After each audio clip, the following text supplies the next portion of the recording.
yang memiliki ragam budaya, memiliki potensi yang besar untuk menjadi bangsa yang unggul di tengah persaingan global. Masyarakat Indonesia terus berusaha meningkatkan wawasan pengetahuannya melalui bahan bacaan dalam berbagai bentuk. Sayangnya, penyebaran perpustakaan dan koleksi belum merata. Perpustakaan Nasional Republik Indonesia hadir untuk bangsa Indonesia sebagai wahana pendidikan, penelitian, pusat mencari informasi dan rekreasi sebagai pelaksanaan Undang-Undang Nomor 43 Tahun 2007. Menjadi yang terdepan dalam menerapkan konsep Smart Library yang mampu mempermudah aktivitas manajemen perpustakaan, meliputi manajemen koleksi, manajemen pemustaka, manajemen pustakawan, manajemen transaksi layanan, dan juga manajemen laporan menggunakan perangkat teknologi informasi dan komunikasi. Anda dapat menikmati animasi sejarah aksara di Indonesia melalui kontrol berteknologi layar sentuh. Gambaran peristiwa membaca dengan teknologi proyektor overlay. Ilustrasi perpustakaan bergerak berteknologi virtual reality, dan beragam fasilitas berbasis teknologi informasi dan komunikasi lainnya yang dapat pemustakaan nikmati secara gratis di Gedung Fasilitas Layanan Perpustakaan Nasional Republik Indonesia. Diresmikan pada 14 September 2017 oleh Bapak Presiden Joko Widodo, Gedung Fasilitas Layanan 24 lantai dengan tinggi 126,3 meter ini menjadi gedung perpustakaan nasional tertinggi di dunia. Jutaan bahan pustaka dan sumber informasi yang berada di sini dapat Anda peroleh dengan mengunjungi ruang-ruang layanan yang kami sediakan atau melalui layanan digital yang dapat diakses secara online di seluruh dunia. Berlokasi di kawasan Civic Center Jakarta, area Perpustakaan Nasional Republik Indonesia terdiri dari bangunan cagar budaya dan gedung layanan perpustakaan dengan fasilitas sebagai berikut. 3 lantai basement untuk area parkir pengunjung, lobi utama yang dilengkapi kafe dan loker penitipan di lantai 1, layanan keanggotaan dan penelusuran informasi di lantai 2, ruang serbaguna dan kantin di lantai 4, ruang musola di lantai 6, ruang layanan koleksi anak, lansia, dan disabilitas di lantai 7, ruang layanan koleksi audiovisual di lantai 8, ruang layanan koleksi naskah Nusantara di lantai 9, ruang layanan koleksi Indonesiana di lantai 12 dan 12A, layanan koleksi buku langka di lantai 14, layanan koleksi referensi dan ilmu perpustakaan di lantai 15, ruang layanan koleksi foto, peta, dan lukisan di lantai 16, ruang layanan multimedia di lantai 19, layanan koleksi berkala mutakhir di lantai 20, ruang layanan koleksi umum di lantai 21 dan 22, layanan koleksi majalah terjilid di lantai 23, ruang layanan koleksi budaya Nusantara dan eksekutif lounge di lantai 24, dilengkapi dengan sistem keamanan koleksi dengan teknologi Radio Frequency Identification atau RFID. Informasi agenda kegiatan dapat diperoleh melalui digital banner, informasi perpustakaan di Indonesia, dan data koleksi digital nasional, serta perangkat Wayfinder untuk mendapatkan petunjuk lokasi fasilitas dan pelayanan. Untuk menjadi anggota dan memanfaatkan seluruh layanan di gedung ini, silakan datang ke ruang layanan keanggotaan yang terletak di lantai 2, mengisi formulir pendaftaran digital dan mengambil nomor antrian, serta pengambilan foto untuk pencetakan kartu anggota. Dalam waktu singkat, kartu keanggotaan sudah siap untuk digunakan. Melalui perangkat online Public Access Catalog, pemustaka dapat mencari koleksi dan melakukan pemesanan koleksi dengan cepat dan mudah. Didukung fasilitas alat transportasi bahan pustaka berbasis teknologi, informasi, dan komunikasi, proses peminjaman koleksi menjadi lebih cepat dan efisien.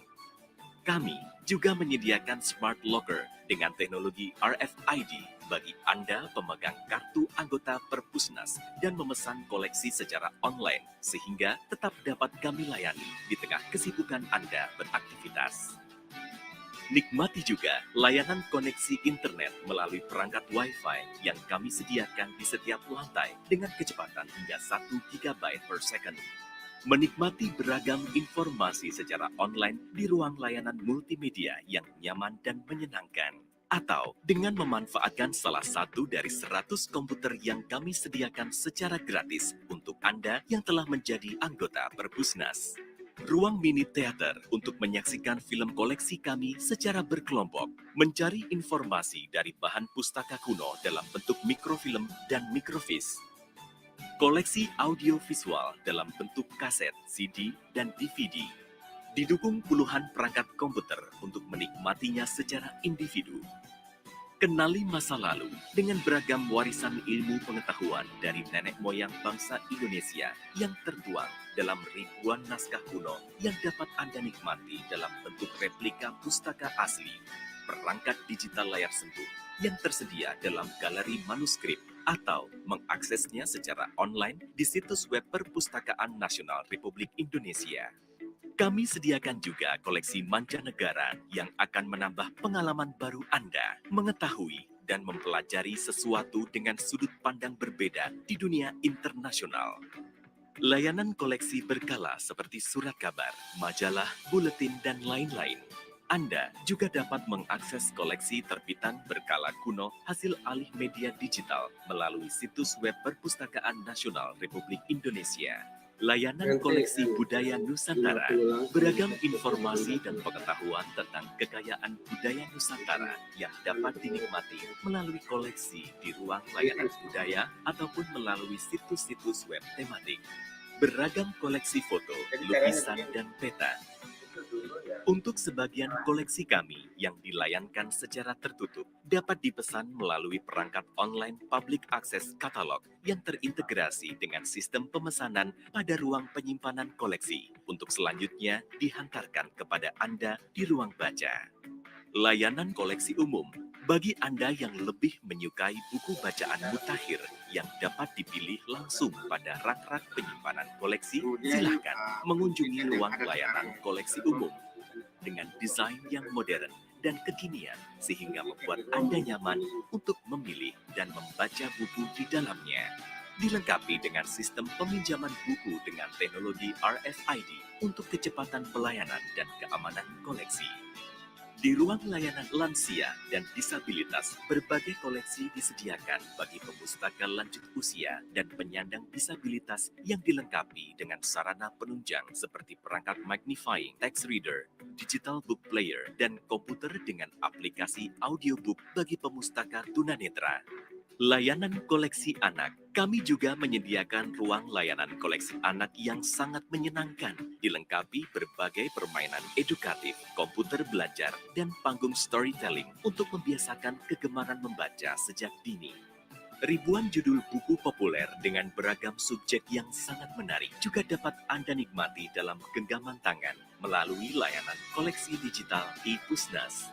Gedung layanan kami juga didukung dengan fasilitas lainnya seperti ruang teater dengan layar teknologi LED, ruang-ruang diskusi dan ruang pertemuan ilmiah, kafe, kantin, musola, loker penitipan, dan lain-lain untuk kenyamanan Anda dalam menggali ilmu pengetahuan dan meningkatkan wawasan intelektual melalui ragam koleksi yang kami sediakan di dalamnya. Serta beragam layanan akses tanpa batas melalui aplikasi, situs web, dan media sosial kami dari seluruh Nusantara. Semua layanan berbasis teknologi informasi dan komunikasi dalam layanan kami ditopang oleh data center dengan teknologi terkini dan kapasitas yang terus ditingkatkan. Ayo, buka jendela dunia dengan berkunjung ke Perpustakaan Nasional Republik Indonesia. Karena kami tidak pernah berhenti berinovasi untuk menjangkau seluruh masyarakat, meningkatkan kegemaran membaca hingga ke penjuru negeri, dan memberikan layanan yang terbaik untuk bangsa Indonesia. Teruslah menggali ilmu dan gapailah cita-cita setinggi-tingginya.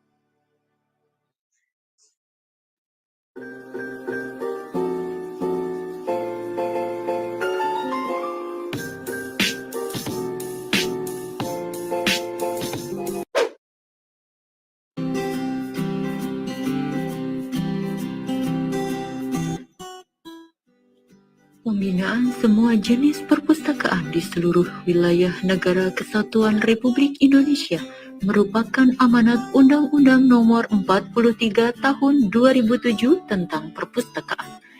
Berdasarkan amanat ini, Perpustakaan Nasional Republik Indonesia memiliki wewenang dalam menetapkan kebijakan nasional tentang pembinaan dan pengembangan semua jenis perpustakaan, mengatur, mengawasi dan mengevaluasi penyelenggaraan pengelolaan perpustakaan, dan mengalih mediakan naskah kuno yang dimiliki oleh masyarakat untuk dilestarikan dan didayagunakan.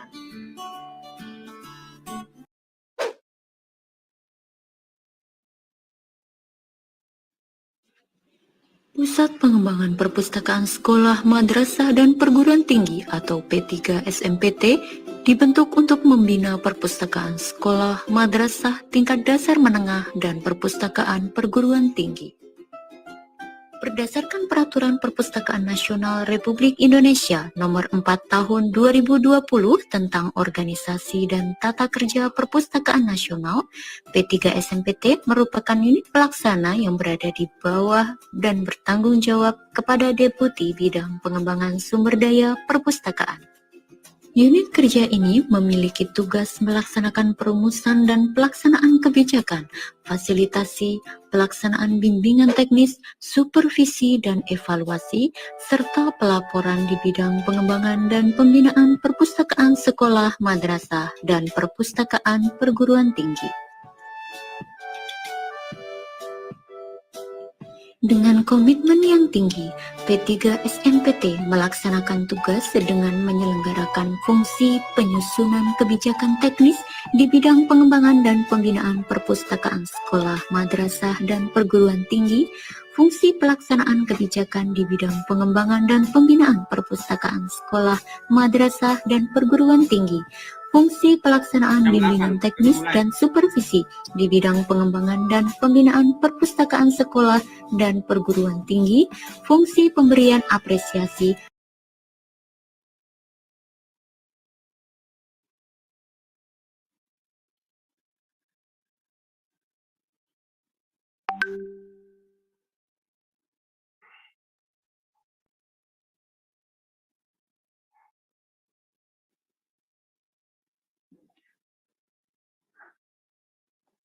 Cek.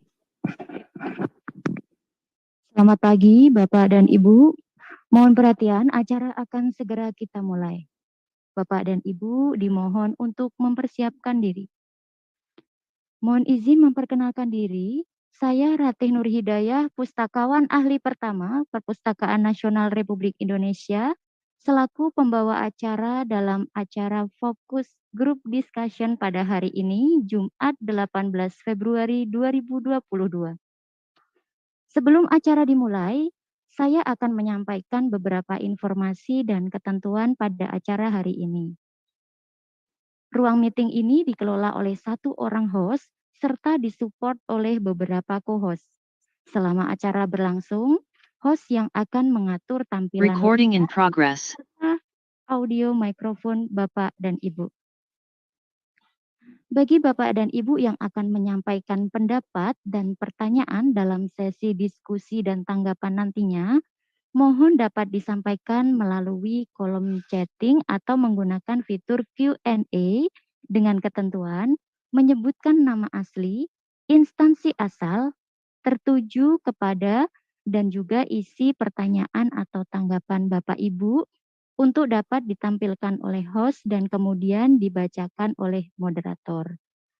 Pertanyaan dan tanggapan mohon disampaikan menggunakan bahasa yang jelas dan sopan. Baik Bapak dan Ibu, waktu di perangkat saya sudah menunjukkan pukul 8.01. Acara fokus group discussion dengan tema kemanfaatan dana bantuan operasional sekolah atau dana BOS untuk perpustakaan sekolah madrasah Jumat 18 Februari 2022 dimulai. Menyanyikan lagu kebangsaan Indonesia Raya dilanjutkan dengan Mars Perpustakaan. Hadirin dimohon berdiri.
Milikilah perpustakaan bangsa kita, ilmu meningkat makin cepat, pustaka terus berkembang, mencerdaskan kehidupan bangsa, amanat Pancasila.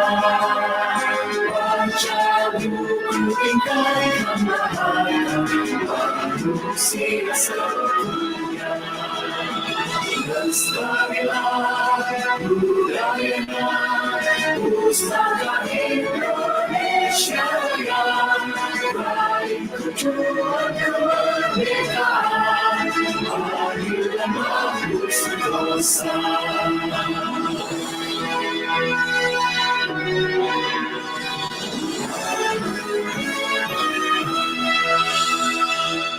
Gunakanlah, milikilah perpustakaan bangsa kita, ilmu meningkat makin cepat, pustaka terus berkembang, mencerdaskan kehidupan bangsa, amanat Pancasila.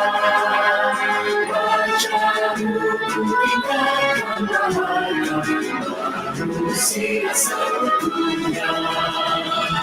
Lestarilah budayanya, pustaka Indonesia yang baik tujuan kemerdekaan, adil dan makmur sentosa.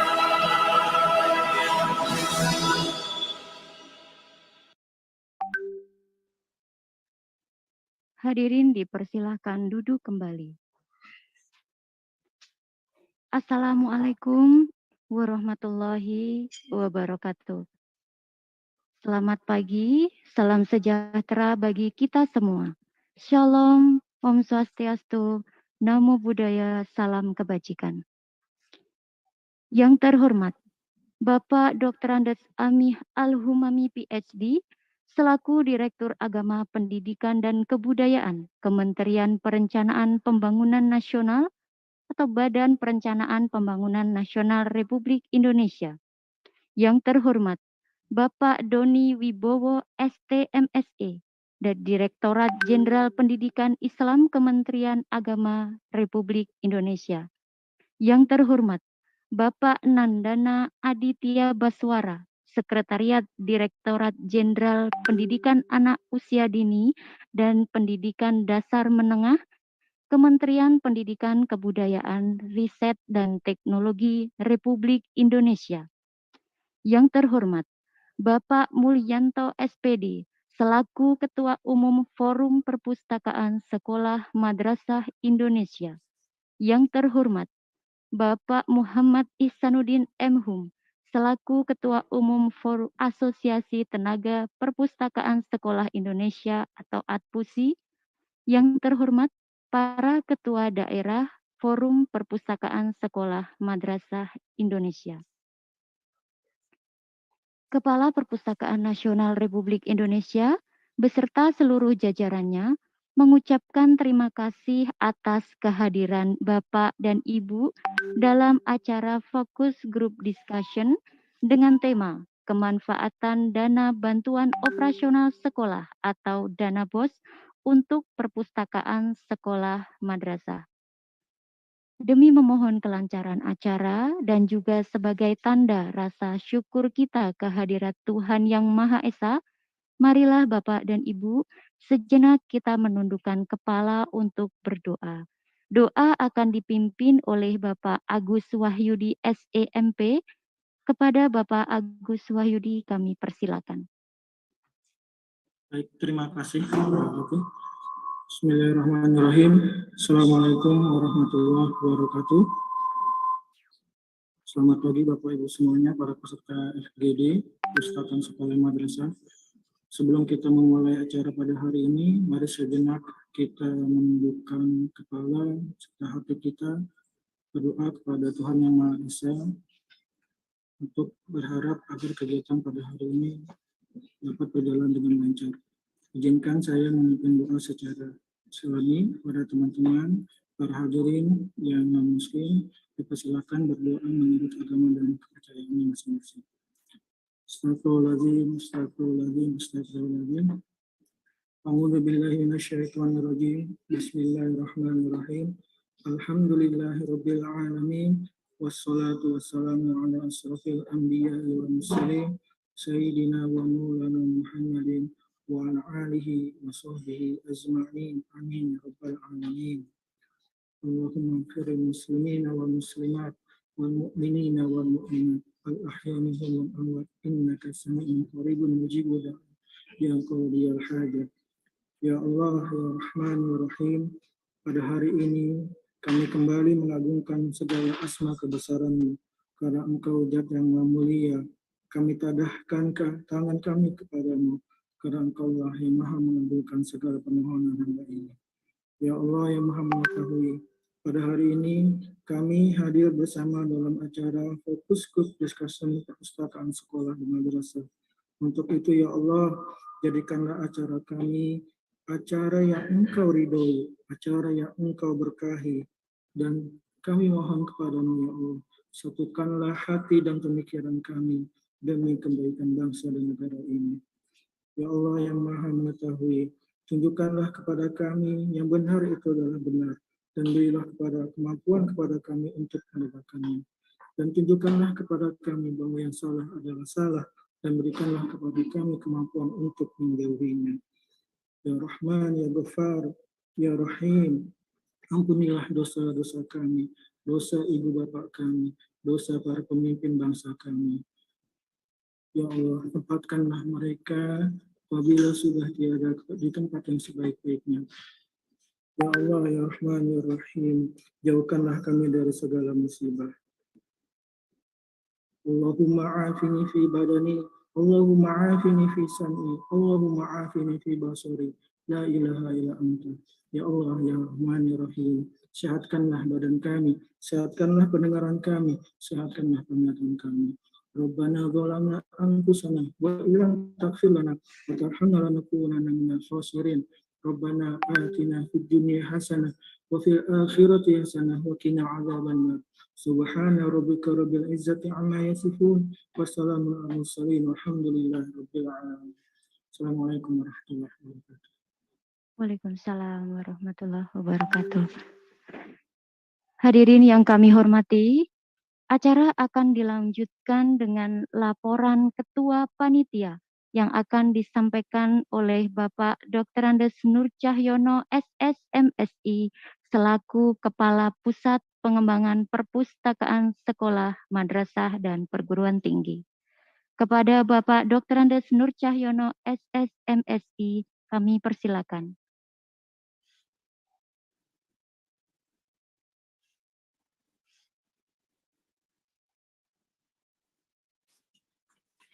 Bismillahirrahmanirrahim.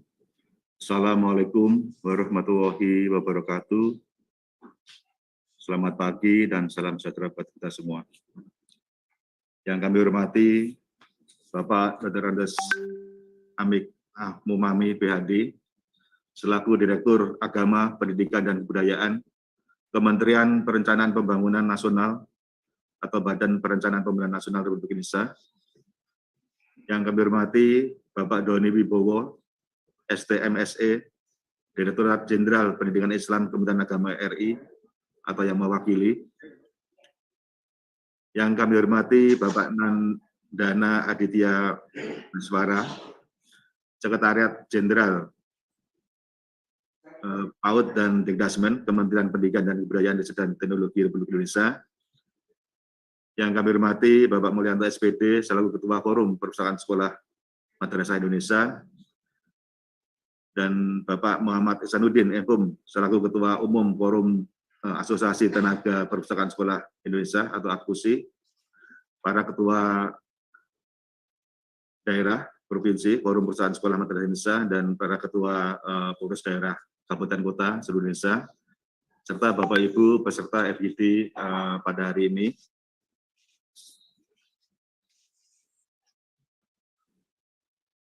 Bapak Ibu yang kami hormati, perlu kami sampaikan bahwa permasalahan perpustakaan sekolah madrasah Indonesia pada umumnya adalah minimnya anggaran perpustakaan sekolah madrasah yang ada di sekolah mereka semua. Bapak Ibu, perlu kami sampaikan bahwa di Undang-Undang Perpustakaan Nomor 43 Tahun 2007 tentang Perpustakaan, di sana diamanatkan bahwa anggaran perpustakaan sekolah madrasah itu 5% dari anggaran sekolah dikurangi belanja modal dan gaji guru. Kalau kita lihat masing-masing sekolah, kalau kita mengambil 5% dari di luar belanja modal dan gaji guru, itu rata-rata kalau SMA saya amati bisa 300 juta Bapak Ibu. Artinya 300 juta bisa masuk ke perpustakaan sekolah madrasah untuk tingkat SLTA. Terus dari hasil analisis kami untuk menjadikan suatu perpustakaan sekolah bisa memenuhi standar nasional perpustakaan sesuai dengan amanah Undang-Undang 43 tahun 2007 tentang perpustakaan, di sana diamanahkan bahwa penyelenggaraan perpustakaan sekolah madrasah memenuhi standar nasional perpustakaan dengan memperhatikan standar nasional pendidikan. Tentunya Bapak Ibu, kami sangat mengharapkan seluruh sekolah madrasah Indonesia bisa memenuhi standar nasional perpustakaan. Dengan dana kurang lebih SMA bisa 300 juta, untuk bisa menjadikan terakreditasi itu membutuhkan 900 juta untuk tingkat SLTA dan 800 juta untuk tingkat SLTP dan 600 juta untuk tingkat SD. Artinya untuk tingkat SMA, apabila anggaran ini bisa sampai ke perusahaan sekolah, itu 3 tahun ke depan tidak ada sekolah SLTA yang tidak terakreditasi atau tidak ada perusahaan sekolah di Indonesia yang tidak memenuhi standar nasional perpustakaan. Jadi harapan kami Bapak Ibu, pada hari ini kita akan membahas bagaimana pemanfaatan anggaran dana Posadi supaya memang keluhan sementara ini dari pustakawan sekolah akan bisa teratasi.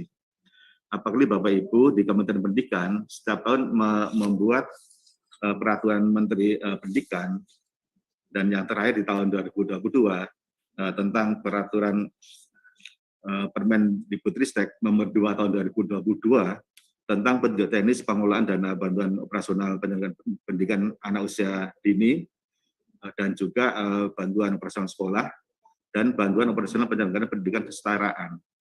Ini artinya memang kita sekolah madrasah dipayungi dengan adanya regulasi.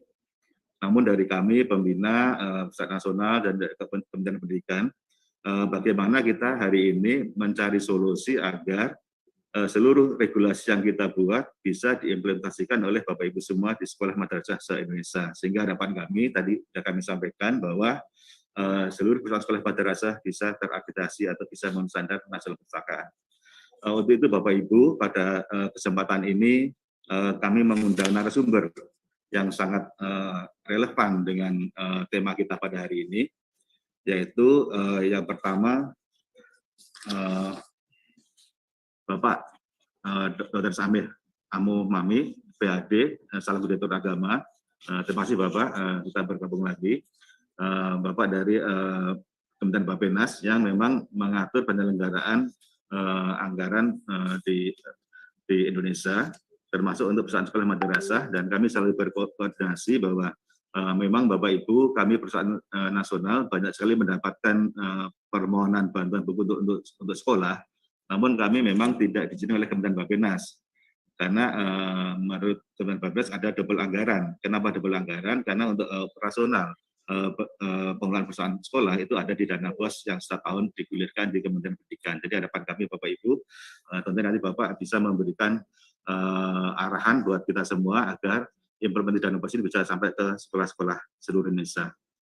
Yang kedua, narasumber yang luar biasa, Bapak Doni Wibowo ST dari Direktorat Jenderal Pendidikan dan Kementerian Agama atau yang mewakili. Ini juga akan membahas tentang anggaran perpustakaan untuk sekolah-sekolah madrasah di Kementerian Agama, dan juga Bapak Nanda Aditya Baswara selaku Direktur Jenderal PAUD di Dikdasmen Kementerian Pendidikan dan Kebudayaan, Riset dan Teknologi juga akan menyampaikan tentang implementasi dana BOS yang ada di pendidikan PAUD, dan juga Pak Mulyanto selaku Ketua Forum dan Pak Ihsanuddin selaku Ketua Asosiasi Persatuan Sekolah Madrasah Indonesia akan membahasnya dengan menyampaikan hal yang sangat urgent dalam penyelenggaraan Persatuan Sekolah Madrasah di Indonesia.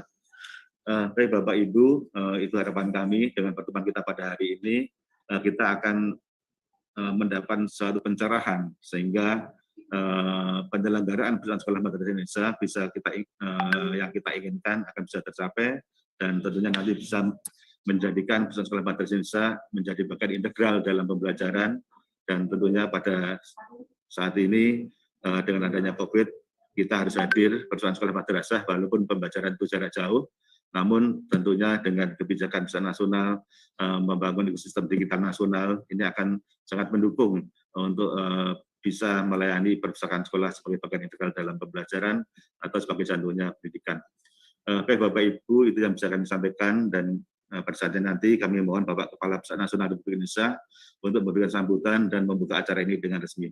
Sekian, terima kasih. Wassalamualaikum warahmatullahi wabarakatuh. Waalaikumsalam warahmatullahi wabarakatuh. Terima kasih kepada Bapak Dr. Andes Nur Cahyono SSMSI yang telah menyampaikan laporan Ketua Panitia dalam acara FGD hari ini. Bapak dan Ibu yang kami hormati, selanjutnya marilah kita dengarkan sambutan dan pengarahan dari Kepala Perpustakaan Nasional Republik Indonesia, Bapak Dr. Andes Muhammad Syarif Bando MM. Kami persilakan. Bismillahirrahmanirrahim. Assalamualaikum warahmatullahi wabarakatuh. Selamat pagi, salam sejahtera untuk kita semua. Salam, Om Swastiastu, Namo Buddhaya, salam kebajikan dan salam sehat.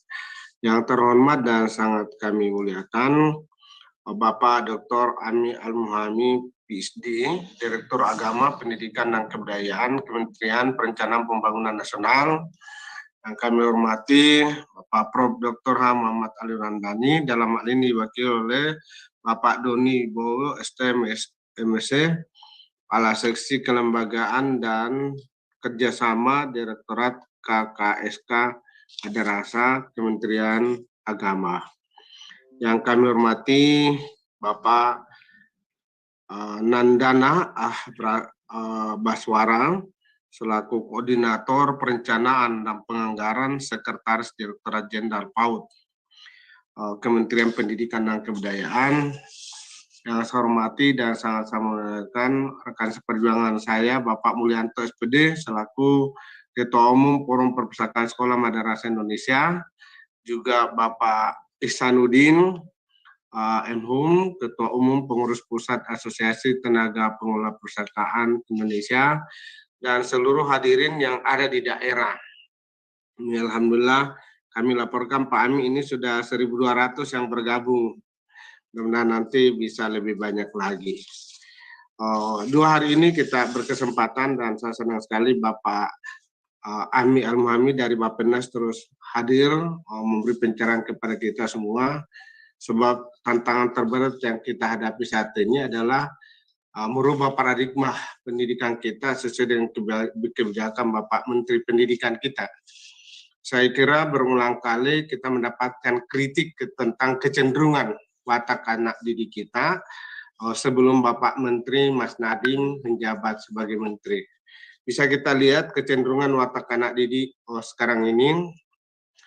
Ya, ini relatif ya. Ini bukan sebuah karena ini kan kritikan ya. Kecenderungan watak anak didik kita sekarang itu adalah seperti yang kita lihat, ada yang mengindikasikan malas, suka jalan pintas, pragmatis, penjilat, pembohong, dan seterusnya. Apapun kondisinya, memang secara kelembagaan negara harus hadir melalui Kementerian Pendidikan dan institusi-institusi lain untuk merubah watak tersebut melalui pendidikan. Jadi kita bertugas untuk merubah watak yang tidak baik tadi menjadi terampil profesional, disiplin, kerja keras, kreatif, hemat, tanggung jawab, jujur, tulus. Melalui pembelajaran yang bersifat kognitif, efektif, psikomotif yang oleh Bapak Menteri kita dirumuskan Merdeka Belajar. Kenapa Merdeka Belajar digaungkan oleh Bapak Menteri? Karena kita bersoal pada guru terbatas, buku terbatas, anggaran terbatas. Ya, dibandingkan dengan jumlah penduduk. Jadi ini problematikanya. Karena itu, ini menjadi catatan penting bagi kita sebagai pendidik. Tapi kan pertanyaannya adalah, kalau saya baca bukunya Bapak Dr. Tatang, Mengelola Harapan, itu sebenarnya persoalan kita bukan pada persoalan kualitas siswa, tapi dia lebih bersoal pada bagaimana kualitas guru. Ini Tatang memang standar kualitas guru kita yang bermasalah. Jadi kita harus berani mengoreksi diri untuk bisa mengambil bagian sebagai tenaga pendidik bangsa ini. Kalau bangsa ini mau kita tantangan menjadi world class, itu tantangan. Dalam buku ini jelas. Bapak dan Ibu yang kami hormati, saya ingin memberikan ilustrasi bagaimana satu kelas di Tiongkok itu belajar dengan dibekali oleh buku. Bapak dan Ibu, mari kita lihat.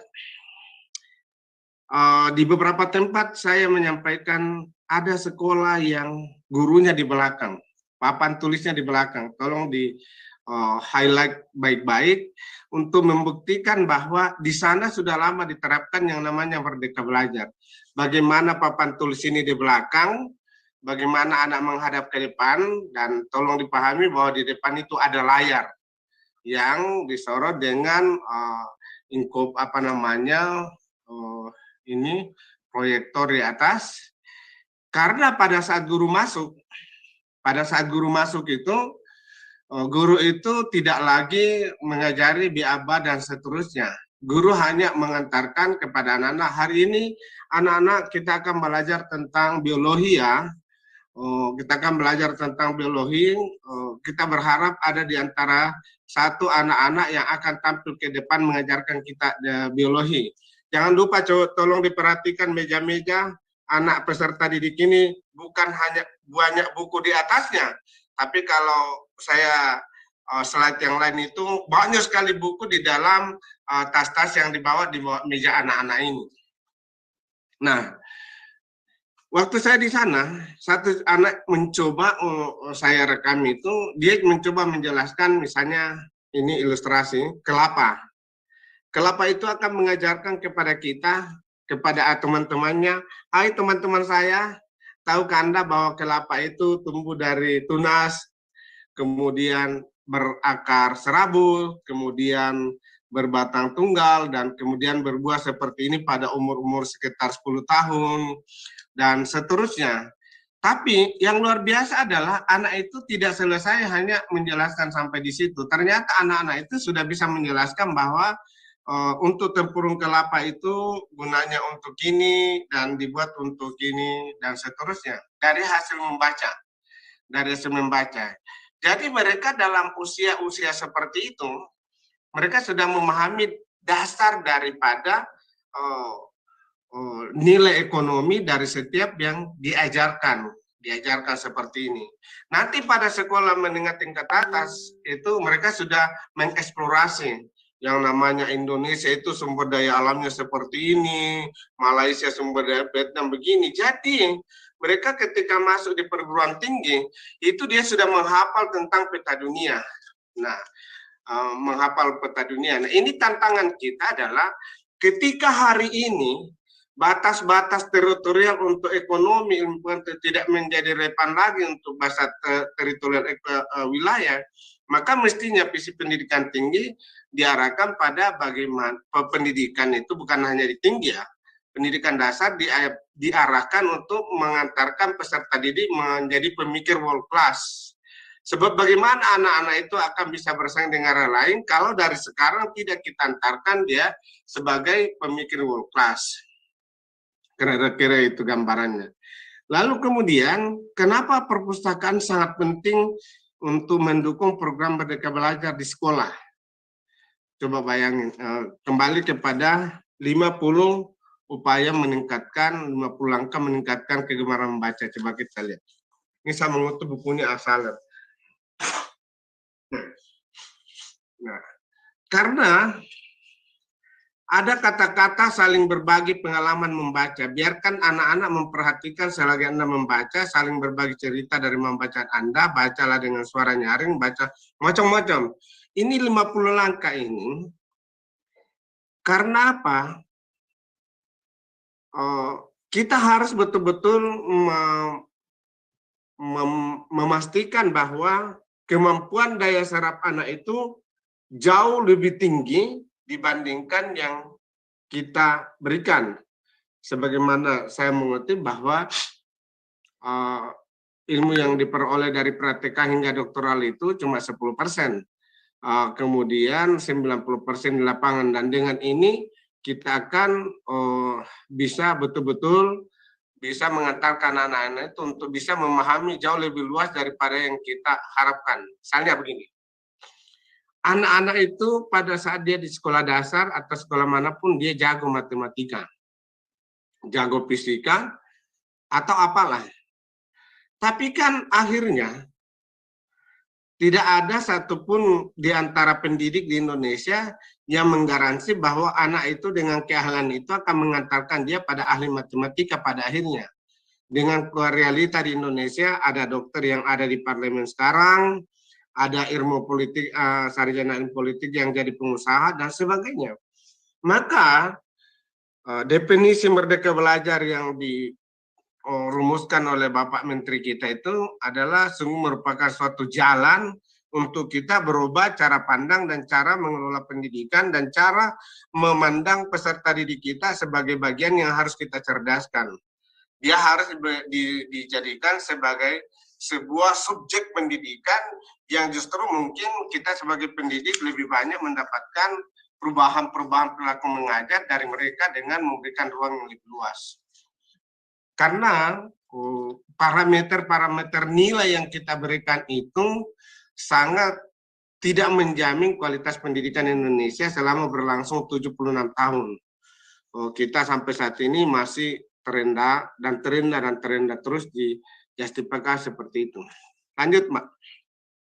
Nah, karena itu yang lebih penting bagi kami adalah bagaimana menghadirkan sebuah perpustakaan di sekolah. Nah, tentu pertanyaannya dari mana sih dimulai pekerjaan perpustakaan di sekolah? Tentu saja standarnya sudah kita berikan, tapi minimal ada 11 aspek yang harus menjadi perhatian. Tidak mungkin sekolah semuanya memiliki gedung, tapi ada ruang, ada perabot, ada SDM, ada anggaran. Tadi bagus sekali yang disampaikan Pak Dr. Nur Cahyono selaku panitia menyampaikan regulasi-regulasi yang mengikat pentingnya anggaran untuk perpustakaan untuk menyiapkan bahan bacaan. Koleksi bahan perpustakaan, sistem layanan, kegemaran membaca, promosi, dan seterusnya. Lanjut. Nah, kenapa perpustakaan ini penting? Mohon dipahami oleh seluruh sivitas peserta didik untuk sekolah dasar STM/FTP, dia tidak memastikan bahwa akan memenuhi kebutuhan pendidikan bagi peserta didik di sekolah itu pada saat itu saja, baik guru maupun peserta didik. Yang paling penting adalah cara pandang kita terhadap pentingnya perpustakaan. Bahwa perpustakaan itu adalah ruang belajar terbuka, ruang belajar merdeka, ruang belajar bebas, yang disitulah kita akan mungkin mendapatkan inspirasi dan bagaimana menetapkan cita-cita, mencapai cita-cita di masa akan datang. Karena tidak ada ilmu yang stagnan. Memang dulu 2+2 4 itu sampai sekarang masih berlaku. Tetapi parameter 2+2 pada saat sekarang ini itu menjadi sebuah nilai yang sangat relatif. Yang sangat relatif. Dan itu tidak ada jaminan bahwa bisa menjawab 4 itu jauh lebih akan bisa memasuki dunia kerja dan diterima dunia kerja yang relevan saat ini. Nah, gambarannya adalah Kalau anak-anak di SD, di SLTP, SLTA sudah terbiasa membaca buku-buku yang tebalnya 200 halaman, 300 halaman pada saat dia masih sekolah, maka tentu buku-buku yang 100 halaman, 200 halaman nanti akan menjadi lebih mudah. Nah, kalau anak-anak ini tidak terbiasa membaca, maka kita akan semakin tertinggal jauh. Karena apa? Di negara maju sekarang, itu standar yang ditentukan, ini mohon maaf kepada teman-teman dari pendidikan, standar kecepatan membaca sekarang itu kalau 1000 kata, 500 kata per menit itu rendah, daya serap 70%. Kemudian kecepatan membaca 700 sampai 800 kata per menit itu dengan daya serap 80 itu sedang. Nah, di negara-negara Eropa, terutama di Finland yang sering menjadi, terutama di Tiongkok, itu sudah rata-rata 1000 kata per menit, daya serap 90%. Kenapa begitu? Karena mereka sudah terlatih membaca. Saya kira teman-teman di Kementerian Pendidikan dari pusat sampai daerah itu sudah sangat paham apa problematikanya kualitas pendidikan Indonesia, kenapa selalu rendah dalam hal PISA, karena itu kemampuan daya serapnya terhadap naskah yang disodorkan oleh tim survei dari program internasional statistik itu sangat rendah. Saya dapat data kemarin sudah meningkat dari 15 menjadi 30% anak yang mengerti satu informasi dari naskah yang disodorkan. Sementara anak-anak di Hong Kong, di Finland atau di Amerika Utara itu 90% itu mengerti dan di atas 75% memberikan daya kritis yang dalam. Nah, ini kan tantangan yang kita alami, betapa problematika kalau anak ini tidak memiliki kemampuan membaca yang baik pada tingkat dasar. Bagaimana menemukan daya kritis mereka kalau tidak memiliki kemampuan membaca yang baik? Kemampuan membaca yang baik itu adalah kecepatan membaca dan daya serap. Jadi struktur otak manusia diciptakan dari triliunan neuron. Dan neuron-neuron itu akan tersambung dari setiap perbendaharaan kata yang diserap pada saat membaca. Jadi proses membentuknya singapodium itu tidak bisa dimulai dari suatu proses pembelajaran yang sangat baik, tapi lebih pada proses membaca yang baik. Bagaimana Pondang Pader kita, Bung Karno, Tan Malaka, Syahrir, Hatta itu pemikirannya diakui hebat di seluruh dunia karena memang mereka berlomba untuk menjadi pembaca yang baik. Jadi mohon untuk menjadi perhatian kepada kita semua, terutama teman-teman, bagaimana mengintervensi, mohon izin Pak Ami, bagaimana mengintervensi perubahan sistem pendidikan agar berubah dari cara belajar konvensional, menyuapi dengan materi, menghabiskan waktu jam mengajar, dengan kembali kepada membangun daya kreativitas anak untuk membaca seperti yang kelas tadi. Jadi membuat mereka, nah ini pesan Pak Menteri untuk Merdeka Belajar. Yang kedua, mohon maaf sekali, ini mungkin tugas kita semakin berat, terutama kepada Bapak Doni Wibowo dan juga Bapak Nandana dari Kemendikbud. Sejauh mana sih kita memahami secara real, secara fakta proses pembelajaran di sekolah dasar ketika otonomi pendidikan ini sudah diserahkan kepada kabupaten kota untuk SD, SMP, dan SLTA untuk perguruan tinggi. Seberapa jauh para petinggi-petinggi, para dirjen, para direktur ini turun ke lapangan untuk bisa mengimplementasikan, untuk bisa mereview tentang kebijakan Bapak Menteri, yaitu Merdeka Belajar. Sebab saya kebetulan di era pandemi ini tidak pernah berhenti, ya, belum pernah satu hari pun WFH. Kita jalan dari Sabang sampai Merauke masuk ke perpustakaan-perpustakaan, dan kami senang sekali diundang ke perpustakaan sekolah. Kita senang sekali diundang untuk melihat bagaimana kondisi perpustakaan sekolah dan cara pembelajaran. Kemudian timbul tanda tanya besar, seberapa jauh mengimplementasikan perintah Pak Menteri kita untuk merdeka belajar di kampus-kampus, di sekolah-sekolah. Karena hampir semua guru-guru yang kita diskusikan bagaimana implementasi merdeka belajar, mereka belum guru itu kan pegawai negeri yang sangat takut keluar dari koridor belajar dari rutinitas. Jadi kalau tidak ada secara konkret pedoman yang diberikan itu susah. Saya kasih contoh bagaimana merubah paradigma belajar lama dengan merdeka belajar. Misalnya pesawat bisa ditampilkan ada. Sampai sekarang ini sistem pembelajaran di sekolah dasar SLTP itu saya lihat itu duduknya dari depan ke belakang. Mungkin sudah ada sekolah, mungkin seperti ini ya. Mungkin hampir semua yang saya lihat dan saya amati. Dari sistem pembelajaran yang saya lihat di kabupaten-kabupaten seperti ini. Menurut saya, kalau kita mau menjabarkan perintah Pak Menteri Pendidikan untuk merdeka belajar, mestinya yang duduk dari belakang ke depan ini dirubah menjadi meja bundar. Di highlight meja bundar, Mbak. Di highlight ini. Kenapa pembelajaran belum seperti ini? Lalu kemudian pada saat duduk di meja bundar inilah, guru dengan topik yang mau diajarkan dibagikan buku dan setiap orang berpendapat tentang apa yang diketahui dari buku tersebut dengan topik yang mau dibahas gurunya. Sehingga orang mulai berpartisipasi dalam pendidikan. Kan yang dikatakan itu merdeka belajar, harusnya dijabarkan dulu tidak merdeka. Kenapa kita tidak merdeka kalau hanya guru yang merasa pintar dan kita selalu dianggap yang dia sampaikan itu yang benar. Nah, ini yang saya mau sampaikan di sini.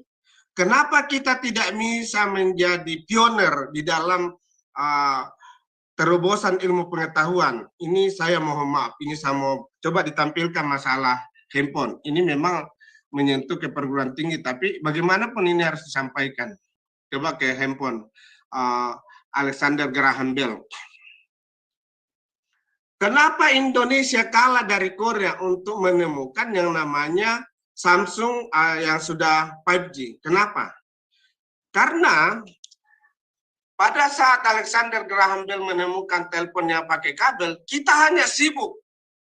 Habis waktu kita menerima pelajaran dari dosen elektronik kita bahwa kita hanya bisa bicara orang di Amerika kalau dengan kabel. Enggak pernah kita diberi ruang sebagai mahasiswa. Coba kamu mahasiswa, enggak usah ikuti cara ini. Coba kamu berpikir, mungkin enggak kita bicara orang di Amerika dengan tidak pakai kabel. Lalu kemudian mahasiswa bertanya kepada profesornya atau gurunya, bagaimana caranya? Gurunya kan tidak mungkin tahu. Ya justru saya tidak tahu itulah saya suruh kepada kalian baca buku. Karena kalau misalnya, kalau saya selaku Martin Cooper menemukan sekarang Motorola hanya dengan pakai antena dan kemudian saya sebagai dosen mengajarkan bahwa kamu harus begini, saya tidak sadar bahwa 20 tahun yang akan datang handphone yang pakai antena ini sudah jadul dan pada saat itu saya selaku dosen sudah tidak ada. Harusnya saya mengajari mahasiswa bacalah Anda buku karena handphone yang akan tren pada 20 tahun yang akan datang yaitu pada tahun 2020 adalah handphone yang sudah tidak pakai kabel. Dia bukan hanya suara, bukan hanya SMS, tapi dia sudah video, sudah bisa misalnya video call dan sebagainya yang 5G itu. Dan itu bukan saya yang temukan kalian dan harus baca buku. Karena dinamika pendidikan tidak bisa meningkat kalau hanya pada kemampuan tenaga pendidik yang mau dicapai oleh peserta didik.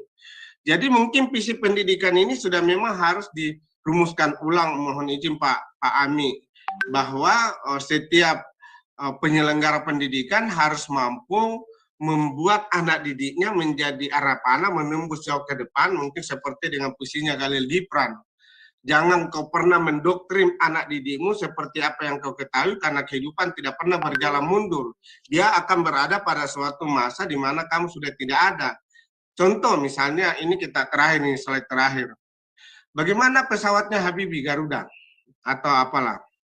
Kita lihat kenapa saat ini Garuda bangkrut. siapa sih yang tidak kenal Pak Habibie sebagai ahli pesawat di seluruh dunia? Tapi kenapa Indonesia tidak bisa membangun pesawat?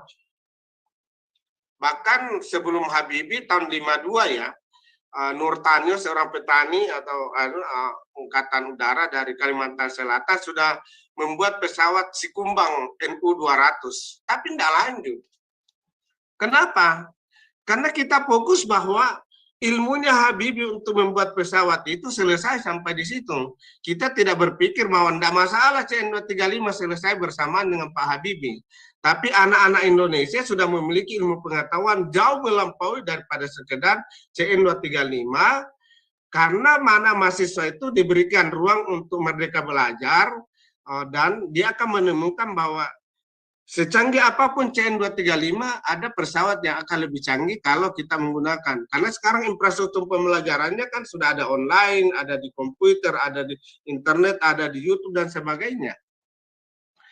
Jadi cara pandang kita harus berubah terhadap posisi pendidikan.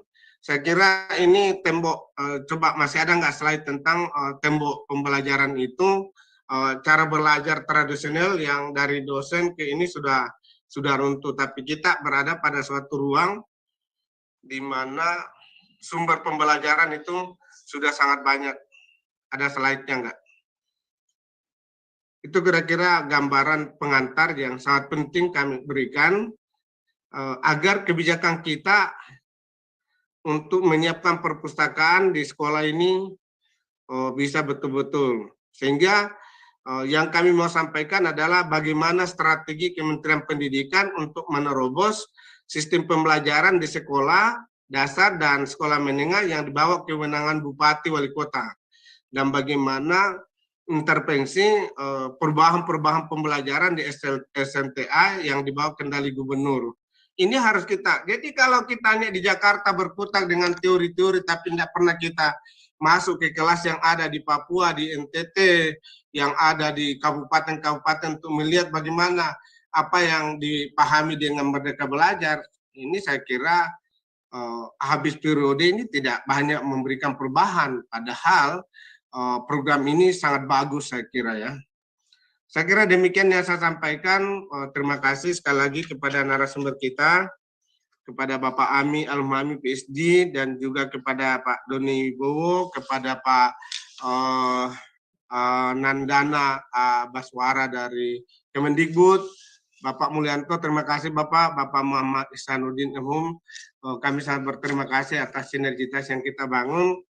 Tugas kita tidak merubah, tapi mempengaruhi kebijakan yang ada dikendalikan gubernur, bupati, wali kota untuk memastikan apa yang menjadi kebijakan Bapak Menteri Pendidikan kita terhadap merdeka belajar ini dilaksanakan dengan baik-baik, sebaik-baiknya. Dan kita percaya kehadiran perpustakaan akan memberikan ruang belajar merdeka yang lebih luas daripada apa yang dirumuskan saat ini. Terima kasih, mohon maaf jika ada hal yang kurang berkenan. Assalamualaikum warahmatullahi wabarakatuh. Waalaikumsalam warahmatullahi wabarakatuh. Terima kasih kepada Bapak Kepala Perpustakaan Nasional Republik Indonesia atas sambutan dan pengarahan yang diberikan pada acara FGD hari ini.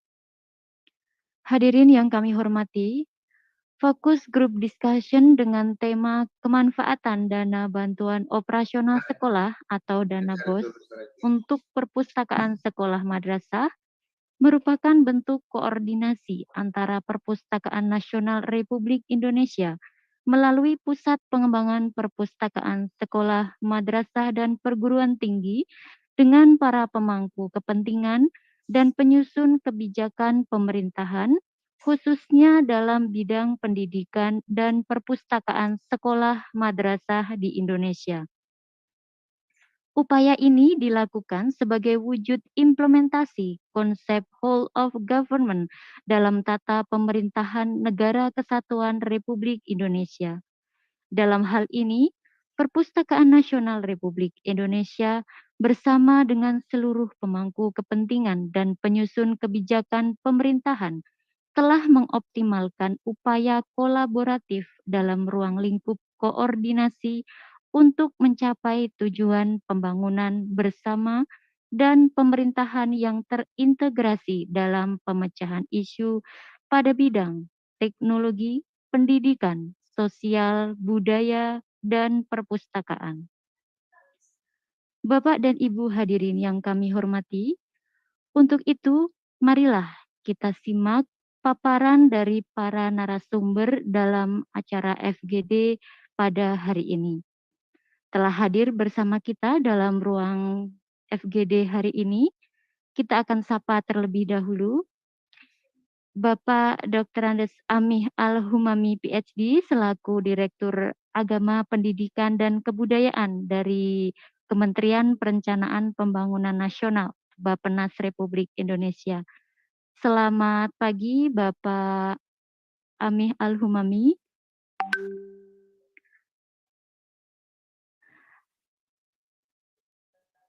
Terima kasih telah hadir dalam ruang FGD pada hari ini. Kemudian kita sapa Bapak Nandana Aditya Baswara dari Sekretariat Direktorat Jenderal PAUD dan Dikdasmen. Selamat pagi. Assalamualaikum warahmatullahi wabarakatuh. Selamat pagi, terima kasih Bapak telah hadir dalam acara pada hari ini. Selanjutnya kita sapa Bapak Doni Wibowo STMSE, Direktorat Jenderal Pendidikan Islam Kementerian Agama Republik Indonesia. Kami mendapat informasi beliau akan bergabung sebentar lagi karena beliau masih ada agenda yang tidak dapat digantikan. Kemudian kita sapa Bapak Mulyanto SPD selaku Ketua Umum Forum Perpustakaan Sekolah Madrasah Indonesia. Selamat pagi Bapak. Selamat pagi, terima kasih Bu. Terima kasih telah hadir dalam acara pada hari ini Bapak. Selanjutnya kita sapa Bapak Muhammad Ihsanuddin M. Hum selaku Ketua Umum Asosiasi Tenaga Perpustakaan Sekolah Indonesia atau ATPUSI. Selamat pagi Bapak Ihsanuddin. Terima kasih. Mbak Rati, selamat pagi. Iya Bapak, terima kasih. Baik Bapak dan Ibu, kita akan masuk pada sesi paparan para narasumber di acara FGD hari ini. Yang pertama, kita persilahkan yang terhormat Bapak Dr. Andes Amih Al-Humami PhD selaku Direktur Agama, Pendidikan, dan Kebudayaan dari Kementerian Perencanaan Pembangunan Nasional dan Badan Perencanaan Pembangunan Nasional. Kepada Bapak Amih, kami persilahkan untuk menyampaikan paparannya. Baik, terima kasih. Assalamualaikum warahmatullahi wabarakatuh. Selamat pagi dan salam sejahtera, salam sehat untuk kita semua. Saya akan menyapa pada semua partisipan, Bapak Kepala Pustaka Nasional yang kami hormati dan seluruh jajaran pimpinan Perpusnas, Ibu dan Bapak sekalian dari sekolah dan juga semua partisipan, mungkin kepala sekolah, kepala madrasah, dan pihak-pihak yang meminati acara yang sangat bagus ini, diikuti oleh seluruh ini partisipan 1,6 1.600 partisipan ini. Luar biasa sekali, ini menunjukkan bahwa isu tentang bagaimana kita secara bersama-sama harus membangun perpustakaan sekolah sebagai bagian dari upaya untuk meningkatkan literasi itu betul-betul menjadi komitmen bersama. Kami di Bappenas juga ingin bersama-sama dengan Ibu dan Bapak sekalian, juga dengan Pak Kepala Pustaka Nasional dan seluruh jajaran yang senantiasa dan terus-menerus secara sungguh-sungguh berupaya untuk serta dalam proses peningkatan kualitas manusia Indonesia melalui peningkatan kualiti. Saya ingin share materi yang mungkin ya insya Allah berharga dan bermanfaat untuk kita semuanya. Saya matikan video ya untuk apa supaya lebih tadi juga saya juga memperkaya apa yang disampaikan Pak Guru, sumber daya yang tersedia antara lain itu adalah dana POS untuk mendukung pelayanan perpustakaan itu, dan tentu saja adalah basisnya di sekolah, perpustakaan sekolah, dan apa sesungguhnya yang dimungkinkan item-item atau menu-menu yang tersedia di dalam pos itu dalam rangka penguatan perpustakaan itu. Nah, sebelum sampai ke itu, kita ingin memberi background dulu, isu-isu penting terkait mengapa literasi harus ditumbuhkan dan diperkuat, bahkan pada kelas-kelas awal, pada tahun-tahun awal. Itu artinya bahwa pendidikan dasar, jadi kelas 1 sampai dengan sekurang-kurangnya sampai dengan kelas berapa? Kelas 5 gitu. Terakhirnya itu sebelum tuntas tamat SD. Karena di sini ada survei yang dilakukan oleh World Bank dan juga UNESCO, betapa bahwa anak umur 7 tahun jika tidak punya kemampuan literasi dasar itu akan menanggung risiko yang sangat luar biasa beratnya bagi seluruh kelompok penduduk di usia yang sama di masa-masa yang akan datang. Jadi bisa kita lihat misalnya di gambar paling kanan ini dulu. Jadi kalau sebuah negara dengan populasi di umur-umur awal 7 tahun itu misalnya, ini disebutnya 7 tahun dan tidak punya kemampuan membaca, maka resiko yang ditanggung itu adalah nanti biaya pendidikan menjadi lebih mahal gitu. Dan kemudian nanti juga cara pengelolaan pendidikan oleh sekolah atau oleh dinas pendidikan misalnya itu menjadi lebih berat juga karena ada tambahan atau biaya-biaya tambahan yang dalam rangka supaya bagaimana proses pembelajaran itu menjadi lebih baik, mengatasi anak-anak yang tidak bisa membaca itu. Kemudian tentu saja di umur-umur yang ketika tumbuh dewasa, dia juga akan punya risiko karena tidak punya keterampilan literasi, maka pendidikannya juga tidak memadai. Pendidikan tidak memadai, maka peluang untuk mendapatkan pekerjaannya pun terbatas. Kalaupun bisa mendapatkan pekerjaan, maka upah yang didapat pun juga upah yang sangat minimal saja. Karena kategori pekerjaannya itu bukan kategori yang disebut sebagai decent jobs, tapi lebih ke clerical jobs. Jadi pekerjaan-pekerjaan yang tidak membutuhkan keahlian, dan karena tidak punya keahlian, maka pendapatannya diterima pun sangat minimal. Nah, ongkos yang lain itu adalah biaya kesehatan, karena orang yang tidak punya pendidikan yang baik, kemampuan literasinya lemah, itu juga tidak paham tentang pengetahuan pentingnya gizi, nutrisi, dan isu kesehatan secara keseluruhan. Yang lebih berat itu adalah ongkos kriminalitas. Jadi lebih banyak atau tendensinya anak-anak yang kurang berpendidikan dan literasi rendah akan bergabung menjadi ya kelompok-kelompok senangnya tawuran atau mungkin apa yang lain gitu. Kenakalan remaja bahkan sampai ke tindakan narkoba, kriminalitas, itu semuanya adalah bagian dari patologi sosial akibat dari pendidikan yang kurang baik dan juga literasi rendah. Nah, ini survei dari World Bank dan UNESCO, negara berpendapatan rendah atau bahkan negara kategori miskin, itu kira-kira yang pendapatan rendah saja 53% itu tidak bisa membaca. Atau juga di negara miskin itu bahkan lebih banyak lagi, 80%. Ini dikatakan itu kemampuan membaca bahkan memahami cerita ringkas saja dalam satu teks sederhana. Mereka yang sudah tamat SD itu tidak bisa. Ini kan berat sekali situasi yang seperti ini, karena maka kita semua, kami di Kementerian Bappenas dan juga Kementerian di Dikbud itu memandang penting literasi kelas awal itu, karena itu fondasi bagi atau milestone ya bagi upaya kita untuk meningkatkan kemampuan anak dalam mengakses ke sumber-sumber pengetahuan lebih lanjut. Jadi ya, apakah orang tidak bisa sains, ilmu sosial, humaniora, apapun, jika literasi dasarnya, cognitive skills dalam hal kemampuan literasi, keterampilan literasi itu tidak punya dengan baik.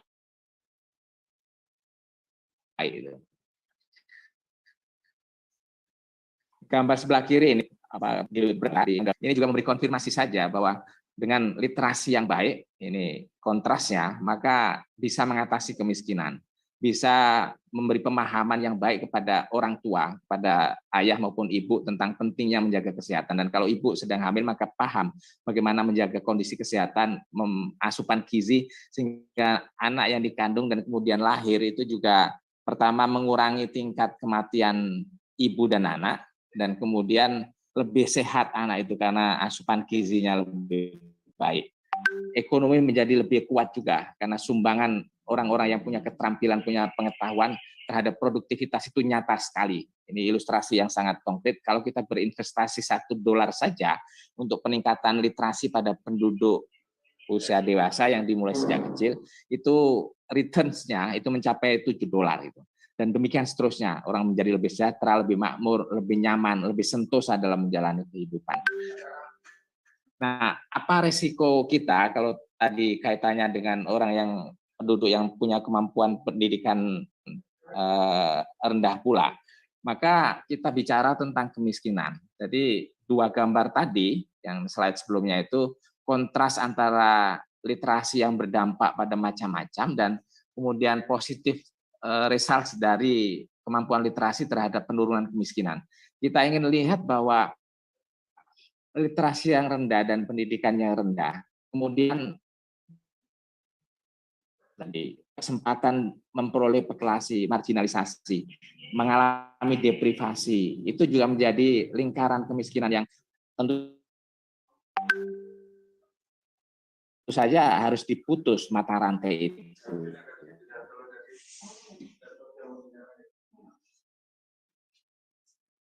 Penduduk yang sangat padat, overpopulation itu juga menjadi penyebab dan juga kalau orang tua miskin, kemudian akan anak tumbuh di lingkungan keluarga miskin. Anak-anak yang juga punya mengadopsi cara pandang berpikir, cara pandang lingkungan kemiskinan. Bapak dan Ibu sekalian, para yang menekuni sosiologi atau antropologi pernah membaca 5 keluarga misalnya tentang siklus kebudayaan kemiskinan. Jadi studi yang dilakukan oleh Oscar Louis yang melakukan survei mendalam penduduk Spanish di Amerika itu menunjukkan bahwa jika anak-anak itu hidup dalam suatu kultur kemiskinan, maka potensi untuk mengalami cyclical of poverty itu betul-betul akan berlangsung lebih lama. Karena itu harus dilakukan perjuangan yang sangat luar biasa dalam rangka memutus mata rantai itu. Ini gambar slide ini adalah ringkasan dari berbagai macam studi dan kemudian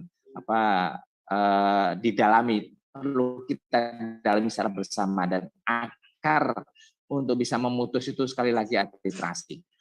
Ini problem kita sejauh ini yang kita observasi, apalagi di masa pandemi sekarang ini. Jadi anak-anak ancaman putus sekolah dan kemudian kalau putus sekolah dan kemudian belajar dari rumah itu tidak bisa mengganti sepenuhnya pembelajaran tatap muka, maka berbagai macam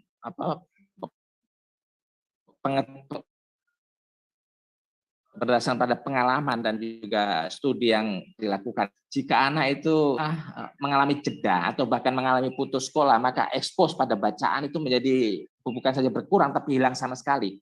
Jadi mempertahankan pengetahuan yang sudah didapat, kemampuan literasi yang sudah mulai ditumbuhkan pada saat sekolah, dan ketika berhenti sekolah, maka itu punya potensi untuk kemudian dia hilang sama sekali kemampuan yang pernah didapat itu. Dampak pandemi pada proses pembelajaran itu nyata sekali, bahkan juga ada gangguan psikososial itu. Jadi bahkan praktek bullying, bahkan bullying itu dilakukan secara digital pun berpengaruh itu terhadap proses pembelajaran. Jadi kita perlu waspada betul untuk supaya jangan sampai ini berlarut-larut, dan cara kita untuk meminimalisasi dampak yang secara nyata sudah mulai kelihatan dan kita hadapi secara bersama. Bahkan juga resiko anak-anak yang kemudian mengalami pernikahan dini, terutama anak perempuan, ini 10 kali lebih besar itu potensi untuk putus sekolah itu karena pernikahan dini. Ibu dan Bapak sekalian, jadi yang selanjutnya ini kita juga sudah memetakan apa sesungguhnya yang kalau kita buat pengelompokan besar dari sisi bagaimana pemerintah menyediakan layanan pendidikan, dari sisi supply-nya itu, kalau pendidikan formal bisa ditempuh tentu saja sangat bagus, dan inilah pentingnya kita membangun infrastruktur sosial, menyediakan madrasah, sekolah, dan juga infrastruktur fisik, jalan atau transportasi untuk mendukung anak-anak bisa lebih lancar menjangkau sekolah dari rumah itu.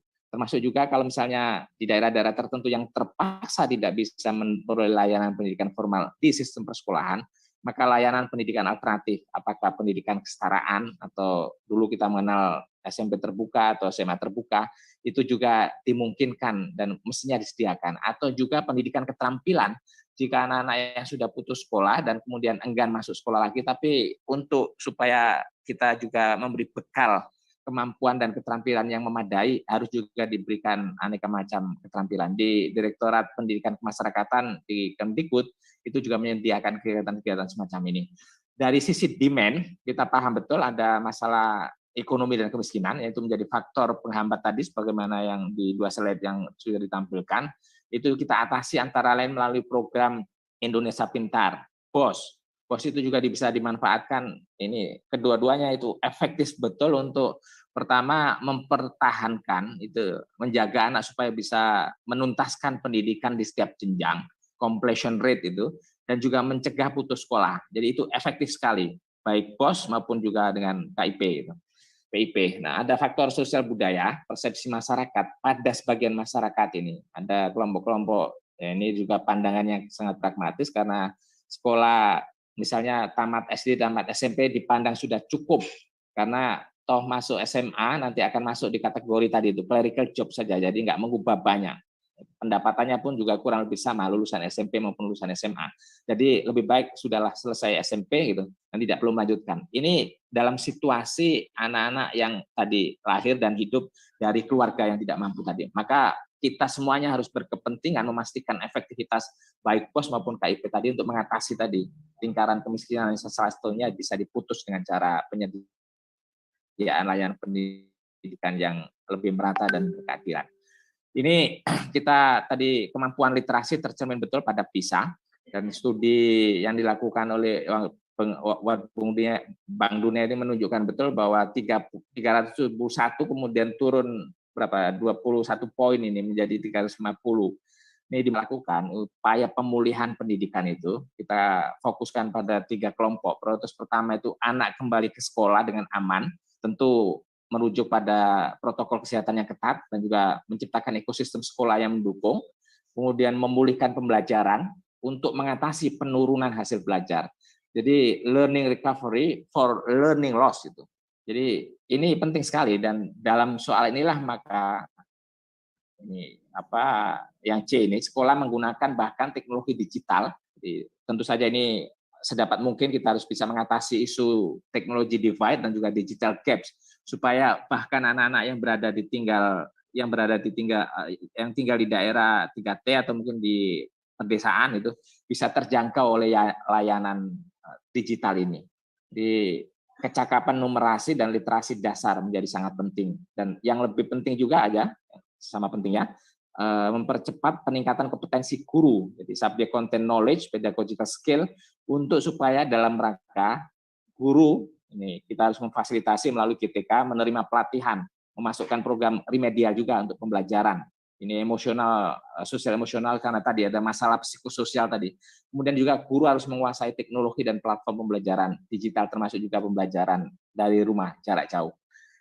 Kalau kita buat semacam kerangka teoritis theory of change, maka perencanaan strategis dan apa dampak yang bisa diharapkan akan muncul secara positif itu adalah kita punya input di sini.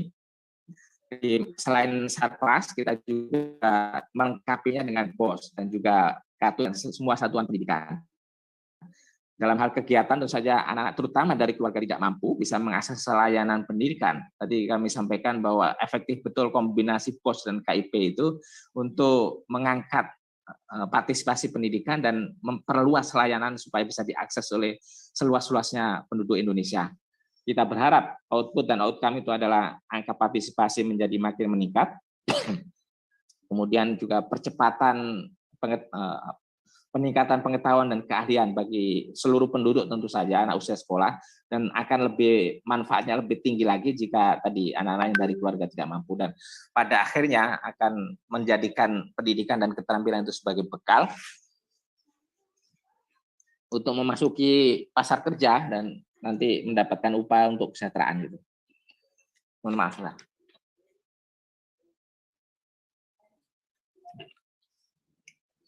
Ini berdasarkan pada Susenas Bapak Ibu sekalian, dari efektif betul mengatasi kemiskinan itu tadi kami sebut bahwa dengan POS dan juga dengan PIP.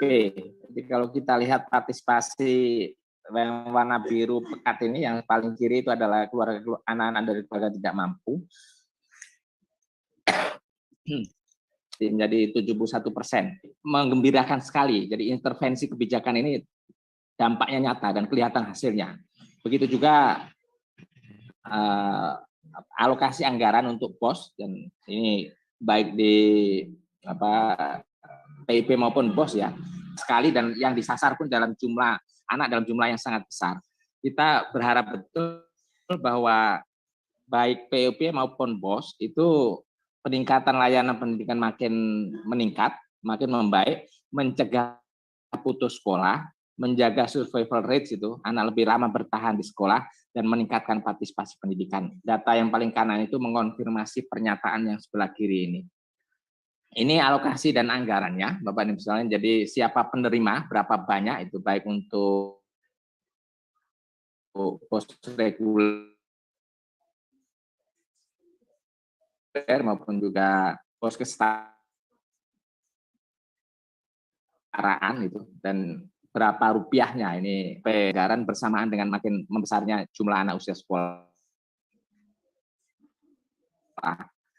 Di Kementerian Agama diperlakukan sama juga, bahkan juga kita memperlakukan tadi prinsip pembiayaan pendidikan secara berkeadilan itu. Jadi baik lembaga pendidikan yang diampu oleh Kemdikbud dan Kementerian Agama, termasuk juga yang di pesantren itu. Jadi semuanya mendapatkan pembiayaan secara setara dan berkeadilan. Nah, Bapak Ibu sekalian, ini peruntukan ya untuk pemanfaatan POS itu, dan juga ya, POS ini terutama POS baik di POS untuk PAUD maupun di sekolah, termasuk juga POS kesetaraan. Kita bisa lihat ini merujuk saja pada peraturan, pada regulasi itu yang sudah terutama Permendikbud itu, untuk pengembangan perpustakaan dan atau layanan pojok baca. Jadi dimungkinkan juga di sini, Pak. Tapi kita memang tidak bisa membangun. Jadi maksudnya perpustakaan nasional sudah tersedia lewat BAK juga. Jadi kalau misalnya ada kebutuhan tambahan, misalnya bahan-bahan bacaan misalnya, itu juga perlu dikonfirmasi kepada Kementerian Dikbud, termasuk kepada sekolah, jika ada keperluan penambahan atau bantuan bisa diberikan kepada sekolah-sekolah ini melalui dana yang dikelola oleh Perpustakaan Nasional. Tapi dalam peraturan di sini dimungkinkan di POS ini pengembangan perpustakaan dan juga layanan pojok baca. Di sini disebutkan juga pengembangan dan komponen yang dimanfaatkan oleh satuan pengembangan perpustakaan. Jadi baik POS reguler di sekolah maupun di PAUD atau juga POS kesetaraan itu dimungkinkan. Nah, sekarang mungkin supaya untuk keperluan sinergi dan juga pemanfaatan secara lebih maksimal anggaran yang tersedia, maka nanti kita mintakan konfirmasi sendiri atau mungkin DAK sumber-sumber bacaan atau koleksi yang disediakan untuk perpustakaan itu sudah mencukupi ya. Kalau misalnya sudah mencukupi, berarti misalnya anggaran untuk koleksi dari Perpustakaan Nasional bisa dialihkan untuk para pegiat perpustakaan, komunitas perpustakaan atau apa yang lain gitu. Kira-kira begitu, nanti mungkin kita minta konfirmasi pada tim dari Kementerian Dikbud. Bapak dan sekalian, ini rincian komponennya saja. Jadi antara lain penyediaan pencetakan buku itu ada buku teks, buku sesuai usia, perkembangan anak, buku yang sudah ditetapkan oleh kementerian itu. Jadi terpilih betul itu. Dan kita berharap nanti ada proses apa istilahnya itu, ya editing dan pengecekan ya tentang konten, tentang kualitas isi gitu. Itu harus dilakukan. Karena buku yang nanti dibaca itu betul-betul memberi informasi dan pengetahuan yang baik. Kemudian juga penyediaan dan pencetakan buku pegangan untuk guru, termasuk juga buku digital. Penyediaan dan pencetakan modul untuk perangkat ajar, itu juga penguatan komunitas pengelola perpustakaan dan atau layanan pojok baca. Demikian juga untuk kesetaraan. Jadi ada pengembangan meliputi pembiayaan kegiatan yang relevan seperti penyusunan modul pengayaan atau juga pengadaan buku-buku pengayaan. Ini hal yang serupa saja. Jadi rincian sebagaimana slide yang tadi disebutkan ini, saya ingin memberi penekanan misalnya untuk penyediaan buku non-teks ini, buku pendukung proses pembelajaran itu, buku pengayaan itu, juga buku yang dibeli oleh sekolah itu adalah buku-buku yang telah dinilai dan ditetapkan oleh Kementerian Dikbud dan juga oleh atau Kementerian Agama, juga oleh pemerintah daerah. Penyediaan dan pencetakan modul, jadi tambahan untuk yang slide berikutnya tadi itu. Nah, sementara untuk DAK fisik, Bapak dan Ibu sekalian, itu juga dimungkinkan ada menu yang tersedia melalui DAK ini. Rehabilitasi ruang perpustakaan, keterangan di bawah ini, juga pembangunan ruang perpustakaan. Jadi sebenarnya sudah lengkap, Bapak dan Ibu sekalian. Dari POS tadi sudah dimungkinkan juga, sementara dari DAK juga dibuka menu yang tersedia itu ada untuk semua jenjang. SD, SMP, SMA, SLB, dan juga SMK itu. Nah, untuk itu maka tadi pemanfaatan sumber daya pembiayaan jadi harus lebih tepat dan lebih terarah untuk tadi memperkuat perpustakaan secara infrastrukturnya, sarpras pendukungnya, dan juga kelengkapan bahan bacaan itu, buku-buku koleksinya itu. Ini hal-hal penting yang perlu kita perhatikan, jadi kami ingin menegaskan perlunya memperkuat integrasi, kolaborasi pelaksanaan kegiatan KL terkait pengembangan perpustakaan sekolah dan madrasah, kemudian mendorong percepatan. Inilah mungkin nanti kita mintakan juga peran dari Perpustakaan Nasional, terutama misalnya untuk pelatihan bagi pustakawannya atau hal-hal yang bersifat manajerial terkait soal bagaimana pengoperasian perpustakaan secara lebih baik tadi, di peningkatan kemampuan profesional lah para pustakawan itu, sehingga layanan perpustakaan menjadi makin meningkat di sekolah itu. Layanan perpustakaan di sekolah menjadi makin meningkat. Yang tadi kami sebutkan bahwa meningkatkan kualitas dan ketersediaan pustakawan menjadi sangat penting. Tenaga pada bagian inilah Perpustakaan Nasional bisa berkontribusi dan bisa mengambil peran dan sinergi dan koordinasi antar KL, Kementerian Agama dan Kementerian Dikbud dengan Perpustakaan Nasional bisa difasilitasi oleh Bappenas misalnya melalui forum-forum apa saja yang dimungkinkan dalam rangka penguatan perpustakaan ini. Demikian Bapak Kepala Perpustakaan dan Ibu dan Mbak sekalian, para panelis narasumber. Terima kasih. Assalamualaikum warahmatullahi wabarakatuh. Waalaikumsalam warahmatullahi wabarakatuh. Baik, terima kasih kepada yang terhormat Bapak Dr. Andes Amih Al-Humami PhD selaku Direktur Agama Pendidikan dan Kebudayaan dari Bappenas Republik Indonesia. Beliau telah menyampaikan paparan terkait anggaran perpustakaan sekolah madrasah di Indonesia. Dalam hal ini adalah dana BOS tentunya. Luar biasa Bapak, telah Bapak sampaikan bahwa memang betapa pentingnya literasi dalam membangun peradaban bangsa.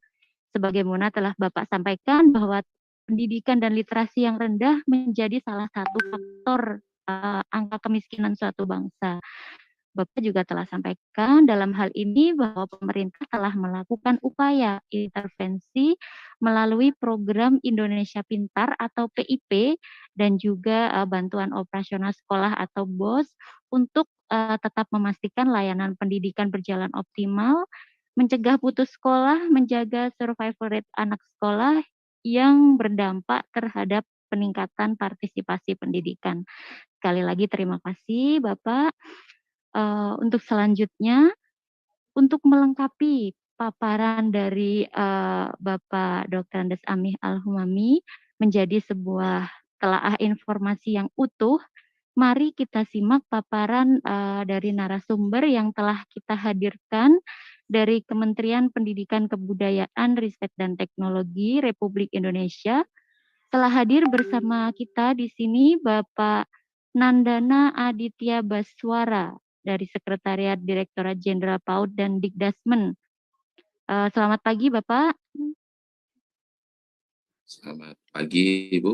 Baik, Bapak jelas ya Bu, terdengar ya? Sudah jelas Bapak, terima kasih telah hadir, semoga selalu sehat. Sudah siap ya Bapak untuk menyampaikan informasi dan pengetahuan tentang bagaimana pemanfaatan dana BOS untuk perpustakaan sekolah madrasah di Indonesia. Seperti itu, baik.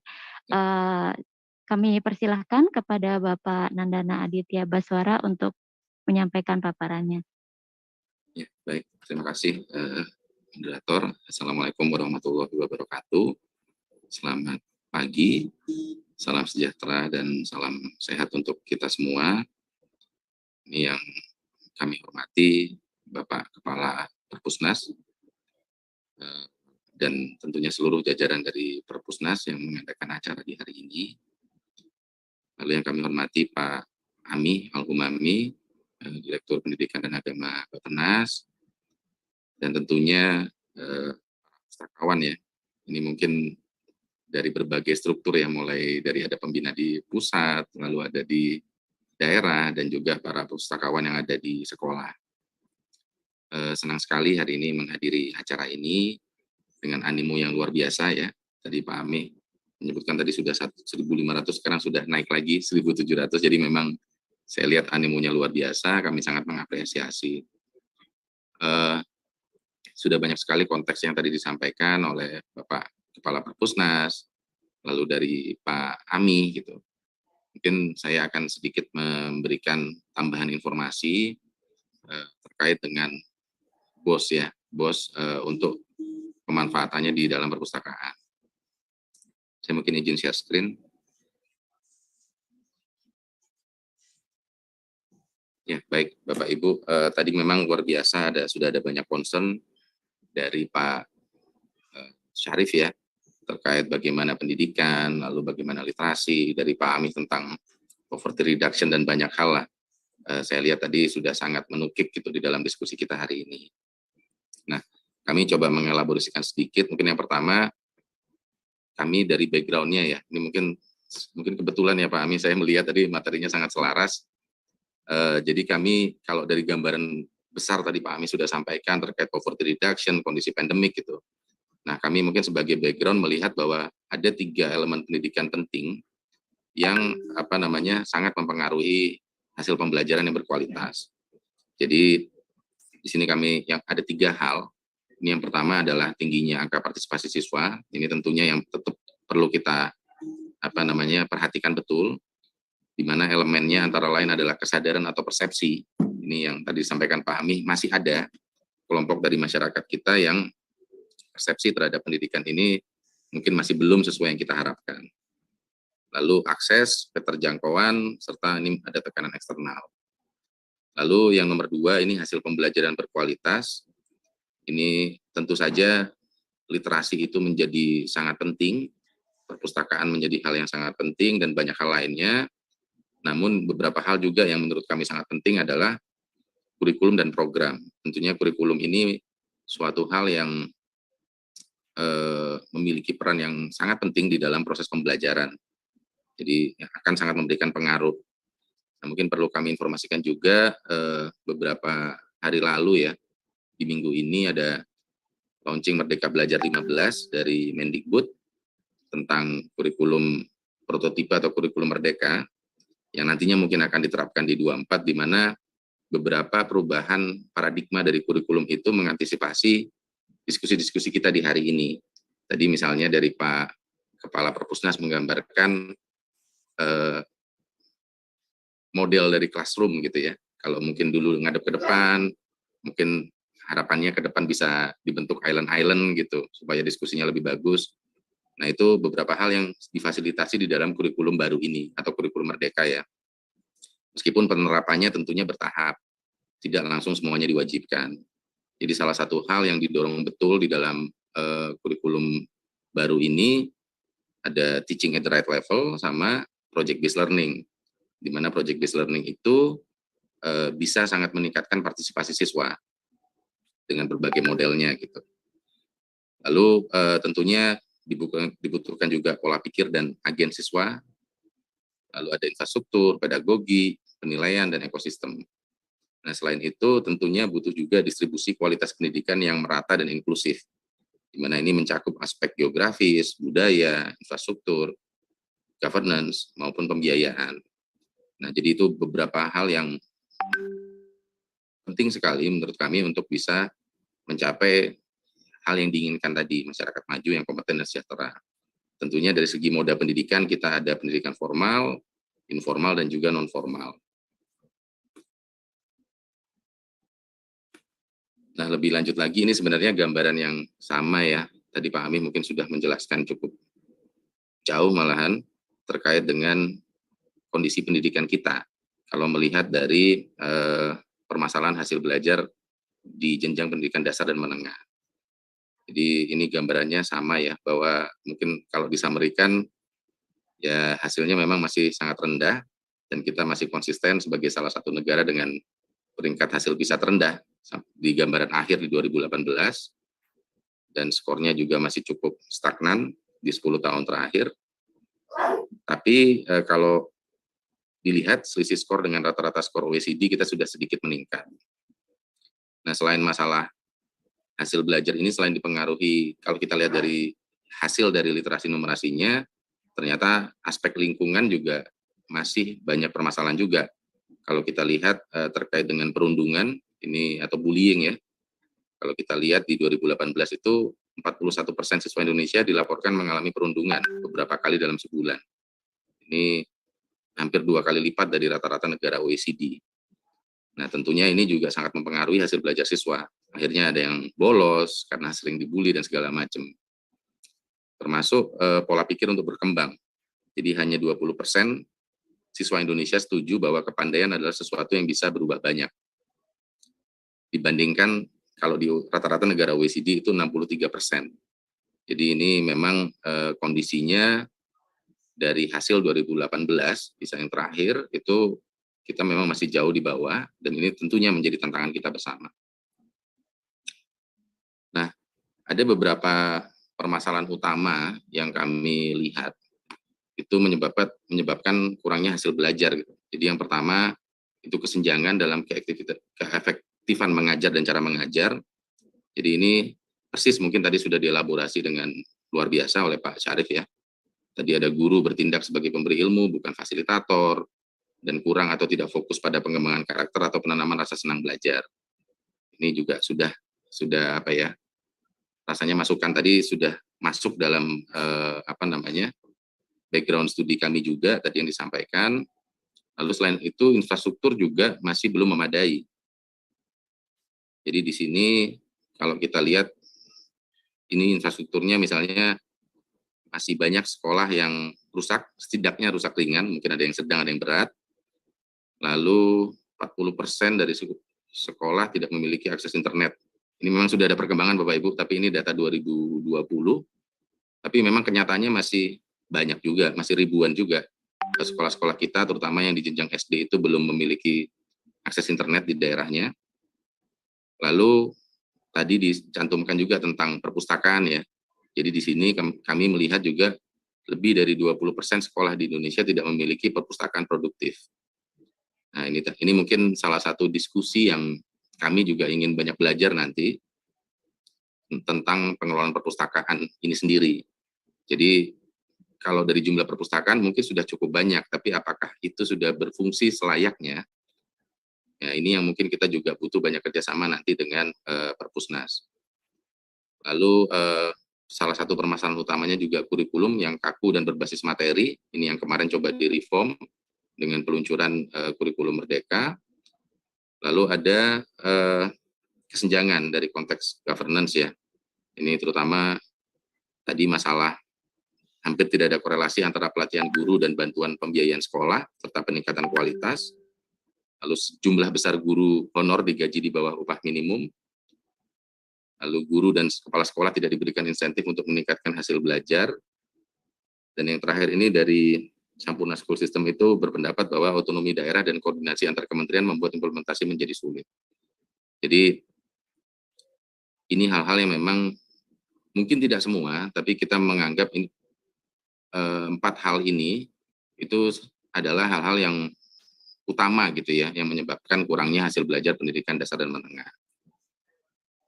Nah, lalu tadi juga ini dari video study Teams, ini tadi juga disampaikan juga oleh Pak Syarif ya. Mungkin yang pertama kita lihat dari kompetensi guru sendiri di 2019, itu rata-rata skor kompetensi guru itu 57 dari 100. Jadi memang ini masih butuh banyak ditingkatkan.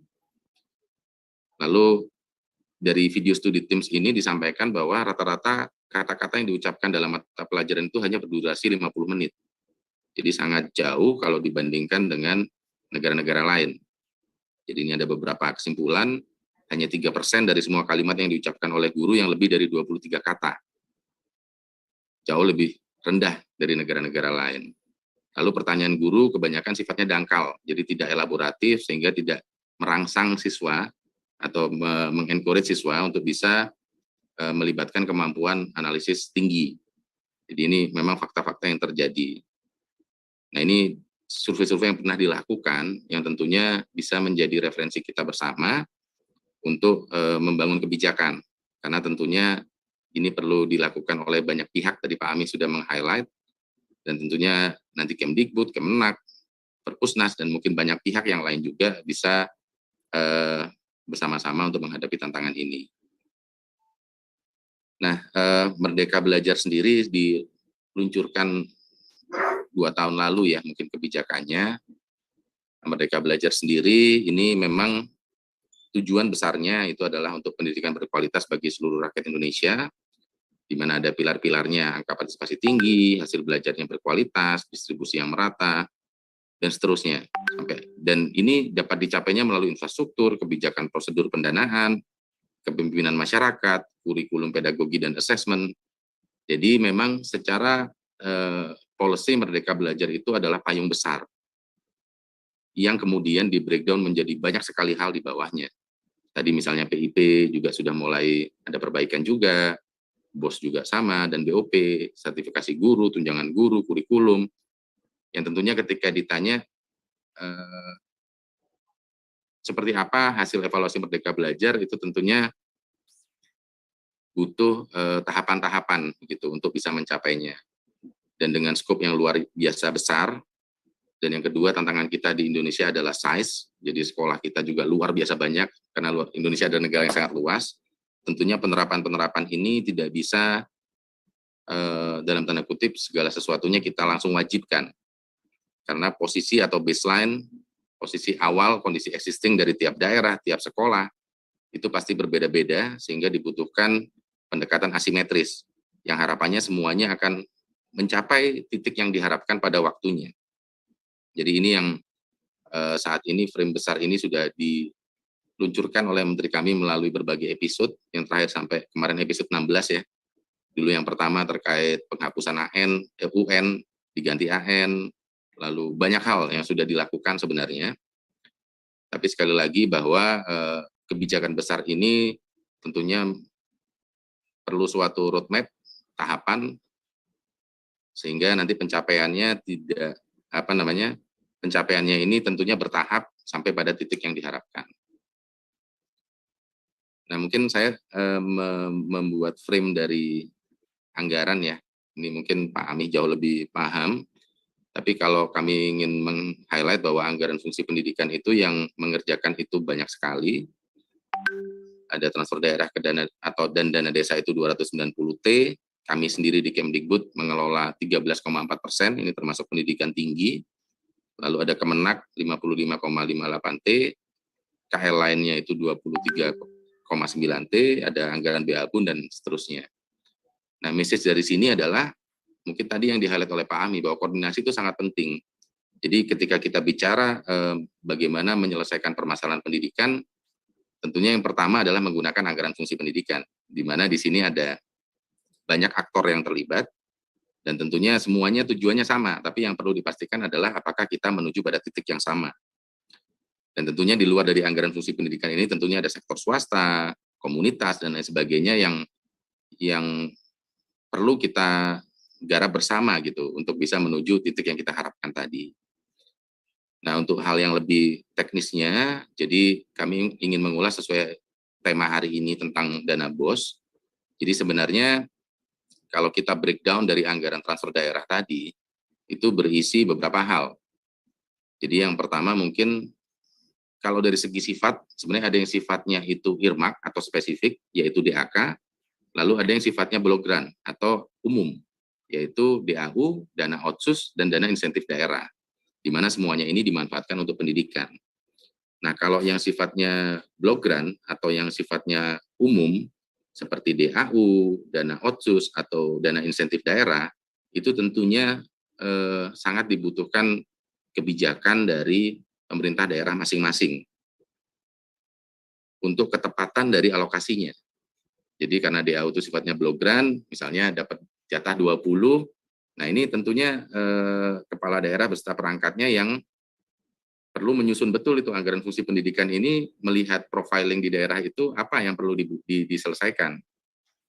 Nah ini yang mungkin perlu dikawal bersama, dan teman-teman dari pustakawan ini, dari perpustakaan lah ya, yang banyak hadir hari ini mungkin bisa memberikan banyak masukan.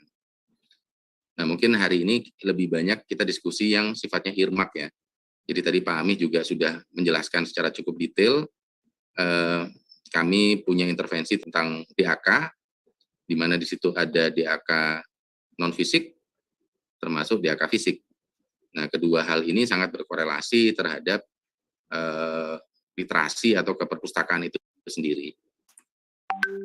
Nah, mungkin ini untuk DAK fisik itu sebenarnya ada 3 hal, yaitu prasarana, rehab prasarana, rehab, pembangunan, dan pengadaan sarana.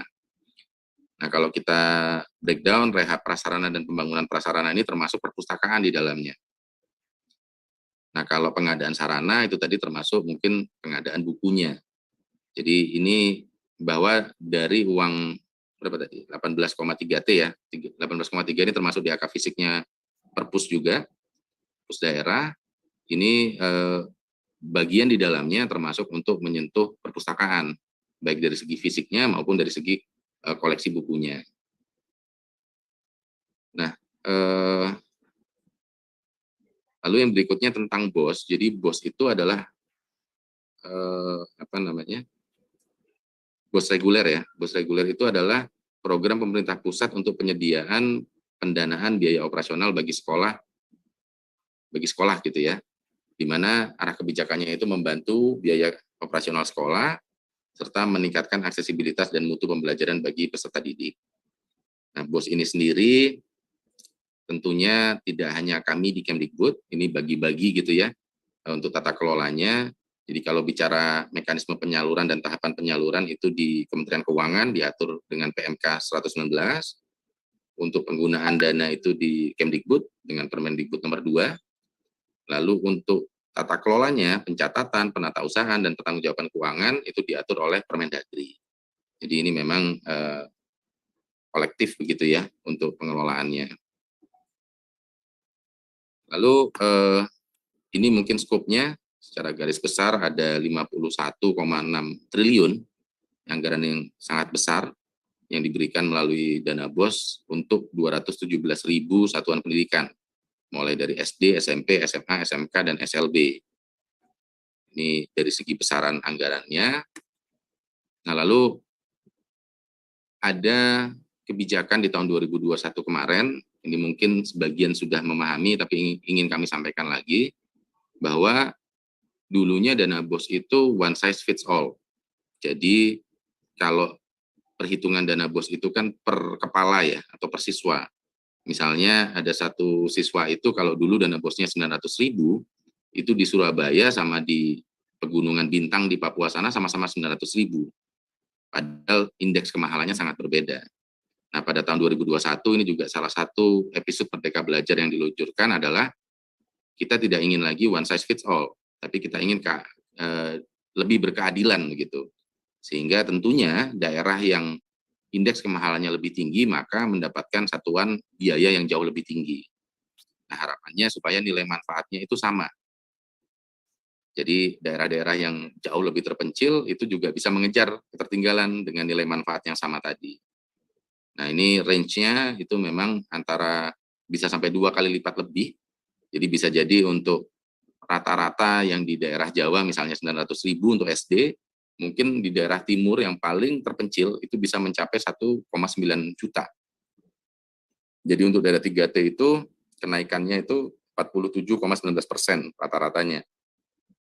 SD 49, rata-rata 49 sampai 50%. Nah, tentunya tadi kalau bicara tentang biaya, ya harapannya daerah-daerah yang terpencil tadi pun atau yang lebih mahal indeksnya itu juga bisa memanfaatkan dana BOS-nya untuk banyak hal.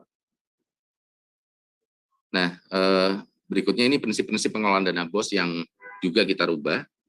Ini juga sudah di-launching di Merdeka Belajar, salah satu episodenya. Jadi kalau kita dulu di tahun 2020, 2019, ya mungkin ya, itu ada kotak-kotak Bapak Ibu. Ada kotak-kotak di mana misalnya untuk hal ini, misalnya untuk hal A itu pokoknya minimal harus 20%. Untuk honor guru maksimal 15%. Jadi benar-benar di kotak-kotak yang seakan-akan semua sekolah itu memiliki kondisi yang sama. Nah, salah satu hal yang menjadi kebijakan Merdeka Belajar adalah ini dibuat lebih fleksibel. Jadi pengelolaan dananya itu dilakukan sesuai dengan kebutuhan satuan pendidikan. Karena kita tahu Indonesia sangat luas dan kebutuhannya bisa sangat berbeda-beda. Bisa jadi sekolah A mungkin butuh beli buku koleksi perpustakaan itu menggunakan 30% dari budget bosnya. Karena memang sangat kurang. Ya nggak apa-apa. Selama itu memang menjadi hal yang dianggap sangat penting di sana. Tapi sekolah B, karena mungkin buku koleksinya itu sudah luar biasa banyak, dia hanya menggunakan anggaran bosnya itu cuma 5% untuk urusan penambahan koleksi tadi. Ya sekali lagi itu juga tidak masalah. Selama kondisinya itu memang paling dibutuhkan oleh sekolah. Mungkin sekolah B tadi lebih butuh untuk hal lainnya, untuk digitalisasinya, mungkin untuk pelatihan SDM-nya, dan lain sebagainya. Jadi prinsip fleksibel ini yang saat ini terus kami sosialisasikan kepada semua sekolah dan satuan pendidikan, baik di BOS maupun baik di BOS dan juga PAUD dan kesetaraan, karena merubah paradigma itu memang bukan persoalan yang mudah. Meskipun di peraturannya sudah dituangkan, sudah banyak sosialisasi, sudah banyak panduan, tapi kadang prosesnya itu memang tidak semudah itu.